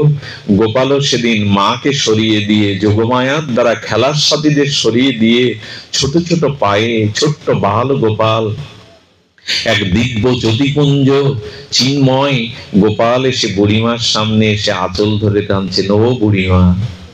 যেই ও বুড়িমা বলেছে, পেছনে ফিরে তাকে বলছেন, বুড়িমা আমায় একটা ফল দাও না। গোবিন্দ বলেন, এই দেখো, সাধুর আদেশে নাম আর আমার ভাবনা ভাবতে ভাবতে তার হৃদয় এত শুদ্ধ, এত প্রেম এসে গেছে, এখন গোবিন্দই পেছন থেকে তাকে ডাকছে, ও বুড়িমা। বুড়িমা ঝুড়ি নামিয়ে গোপালের অপরূপ সেই প্রেমময় বদনের দিকে তাকিয়ে বলছে, বুড়ি বাদ দিয়ে মা বলে ডাকতে পারিস না? তোর মুখের শব্দ এত মধুর। বললেন, বুড়িমা আমায় একটা ফল দেবে? ছোট্ট করপল্লব হাতের সৌন্দর্য থেকে বললেন, ওই হাতে তো সব দিতে ইচ্ছা করে রে গোপাল, একটা কেন, সব দিতে ইচ্ছা করে, কিন্তু ওটাই যে আমার সম্বল। গোপালের হাতে দুটো ফল দিয়ে দিল। বুড়িমা চাইছেন কথার জালে জড়িয়ে আরো কিছুক্ষণ যদি রাখা যেত সামনে তাকে। ও তো চঞ্চল শিশু, চলে যাবে, যদি আরো কিছুক্ষণ রাখা যেত। বুড়িমা বলছে, ও গোপাল, আমি তো তোমায় ফল দিলাম, আমায় মূল্য কি দেবে? গোবিন্দ তখন বলছেন, গোপাল তখন বলছেন, বুড়িমা মূল্য কাকে বলে তা তো আমি জানি না। সত্যি সত্যি ভগবান মূল্য, ভগবান আমাদের গোপাল গোবিন্দ অঙ্কে খুব কাঁচা, জানেন? আমাদের গোবিন্দ অঙ্কে খুব কাঁচা, কেন জানেন? উনি কে কত তাকে ভালোবাসলো, কে কত কাকে কি দেবে, এই অঙ্ক ওনার মাথায় ঢোকে না। উনি শুধু এইটুকু বলেন, সব উজাড় করে আমায় দাও, আমি আমার সব তোমায় দিয়ে দেবো। এই অঙ্ক গোবিন্দ বোঝে। তুমি তোমার দেহ মন আমায় দাও, আমিও আমার সবটুকু তোমায় দিয়ে দেব। ভগবান গুণ ভাগ বোঝেন না, অতি সরল ভগবান। এই জন্য উনি বললেন, আমি মূল্য বুঝি না। বুড়িমা মূল্য কি? বুড়িমা বললেন, কারো কিছু নিতে গেলে তাকে কিছু, ও আচ্ছা, তো তুমি মূল্য চাইছো কেন? ব্রজের কেউ তো আমাকে সব দেয়, ননি দেয়, মাখন দেয়, আমাকে নাড়ু দেয়, কেউ তো আমার কাছে মূল্য চায় না, তুমি চাইছো কেন?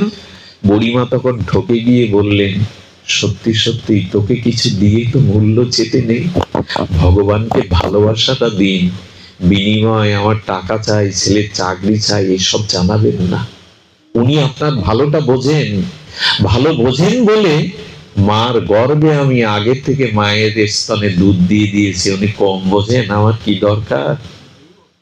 মায়ের দুগ্ধটা রক্তের মধ্যে 6 মাস 3 মাস আগে দিয়ে দিয়েছেন, উনি বোঝেন না আমার কি প্রয়োজন? ভগবানের কাছে ভালোবাসা দিয়ে কিছু চাইতে যাবেন না, বিনিময় মূল্য দিয়ে কিছু, ভগবানকে ভালোবাসতে হবে নিঃস্বার্থ ভাবে। বুড়িমা বলল, আমি ঠকে গেছি গোপাল, সবাই তোকে নিঃস্বার্থ ভাবে দেয়, আমি কেন মূল্য চাইলাম? তো তুমি চেয়েছো যখন কিছু পাবে, কারণ কেউ কিছু চাইলে আমি তাকে না দিয়ে থাকতে পারি না। তারাও বুড়িমা বললেন, আরে উনি কি করেছেন জানেন? যশোদা কিছুটা ধান শুকাতে দিয়েছিল, আর ওইখানেই গোপালকে বসিয়েছিল ওই লাঠি নিয়ে পাখি তাড়াবি। আরে বিশ্ব ব্রহ্মাণ্ডের ভগবানকে যশোদা ধান শুকিয়ে দেওয়ার জন্য, বলিহারি মা তোমার ভাগ্য, কি প্রেম দিয়েছে গোপালকে, সে ধান শুকানোর পাখি রক্ষা করছে। ওই ধান থেকে এক মুঠো এনে না বুড়িমার ঝুড়িতে দিতে গিয়ে আঙুলের ফাঁক দিয়ে অনেকগুলো পড়ে গেল। যেগুলো ছিল বললো, বুড়িমা এই তোমায় দিয়ে দিলাম। বুড়িমা হাসছে আর বলছে, এই 4-5টা ছোট হাতের ধানে কি আর আমার কিছু হবে রে গোপাল? তবু দিয়েছে, এতেই সন্তুষ্ট। বুড়িমাকে তখন বলছেন, ফল যে আমার হাতে দিয়েছো আমি তো এভাবে নেই না। এই দেখুন এবার গোবিন্দই মজে গেছে। গোবিন্দ তখন বলছেন, আমাকে কেউ হাতে দেয় না। বলে কি করে দেয়? বলে আমার মুখে তুলে দেয় সবাই। চোখে জল এসে গেছে সুকিয়া মালিনী। বলে আমার এই হাতে নোংরা রে গোপাল, এরকম ভাগ্য করে তো জন্মায়নি যে তোর মুখে তুলে দেব। বলে আমাকে তো সবাই মুখেই দেয়। যেই সাহস করে কাঁপতে কাঁপতে হাতটা মুখের কাছে ফল নিয়ে গেছে, বলি তুমি আসলে বোঝো না, এভাবে দাঁড়িয়ে কি খাওয়া যায়? সবাই তো আমাকে কোলে বসিয়ে খাওয়ায়। একটু ভালোবাসা তাকে দিন না, তিনি আপনার কাছে আসতে চাইবেন। ওনার স্বভাবটাই ওই। একটু তাকে প্রেম দিন, একটু অনুরাগ দিন, একটু ভালোবাসা দিন, উনি আপনাকে গ্রাস করে নেবে। বুড়িমা, আমাকে সবাই কোলে বসিয়ে আদর করে খাওয়ায়। বুড়িমা কাঁদছে আর বলছে, এত করুণা তোর, এত কৃপা তোর, এই ময়লা বসনে পড়লে তোর শ্রীঅঙ্গে যে ময়লা লাগবে, এসব কি আর বোঝে? প্রেম ভক্তি যার হৃদয়ে আছে, বাইরে কি তাকে বোঝা যায় গো? এর মধ্যে এমন কোন ব্যক্তি আছে যাকে দেখলে হয়তো বাইরে শ্রদ্ধা হবে না, কিন্তু তার মনের মধ্যে লুকিয়ে আছে ভগবানের প্রেম। এই জন্য কাউকে উপেক্ষা করতে নেই। কে কে রূপে কি ভক্তি নিয়ে হৃদয়ে আছে, কাউকে উপেক্ষা করতে নেই। উপেক্ষা করা উচিত নয়। শুধু পোশাকটাই সাধুর হলে যে সাধু হবে এমন নয়। হৃদয় যার নির্মল, শুদ্ধ চরিত্র যার শুদ্ধ, তাকে দেখেই ভগবান বিবশ হয়। বুড়িমা নিজে হাতে ফল খাওয়ালেন। প্রেমানন্দে বুড়িমা যেন জগৎ ভুলে গেছে। এ জগতে তার আর চাওয়া পাওয়া নেই। থাকে গোবিন্দকে হাতে করে সেবা করাতে পারলে আর কিছু বাকি থাকে? তার জীবন পূর্ণ থেকে পূর্ণতর তম হয়ে গেছে। বুড়িমা সেই ঝুড়ি নিয়ে ফিরতে ফিরতে কিছু দূর এসে বাড়িতে এসে দেখে ঝুড়ি আর বইতে পারছে না। ঝুড়িটা বড় ভারী হয়ে গেছে। বুড়িমা ঝুড়িয়ে দাঁড়িয়ে দেখলো প্রাণগোপাল প্রাণধন গোবিন্দ হাতে করে যে কটা ধান দিয়েছিল ওগুলো ধান নয়, ঝুড়ি ভর্তি মোহরে রূপান্তরিত হয়ে গেছে। কাঁদছে আর বুক চাপড়ে বলছে, গোপাল রে, দুটো ফল দেওয়াতে যদি আমার পাত্র ভরে যায় মোহরে, এখন মনে হচ্ছে আমি ভুল করেছি, ভুলটা সংশোধন দরকার। বুড়িমা ছুটিয়ে এসে গোপালকে যেটা বলেছিলেন, আমার বিশ্বকবি রবীন্দ্রনাথ এটা উপলব্ধি করে 4টে লাইন লিখেছিলেন। বুড়িমার কণ্ঠেই শুনুন রবীন্দ্রনাথের অনুভূতিতে। দিলেন যারা আজ ভিখারি রে, তুমি চেয়েছো ভিখারি, তবে তুমি রাজ ভিখারি। দিলেন যা রাজ ভিখারি রে, স্বর্ণ হয়ে এলো ফিরে। তখন কাঁদি চোখের জলে দুটি নয়ন ভরে, দেইনি কেন আমার সকল শূন্য করে।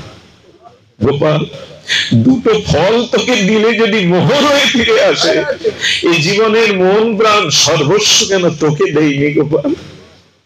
আমাদের এইটুকু শুধু বাকি।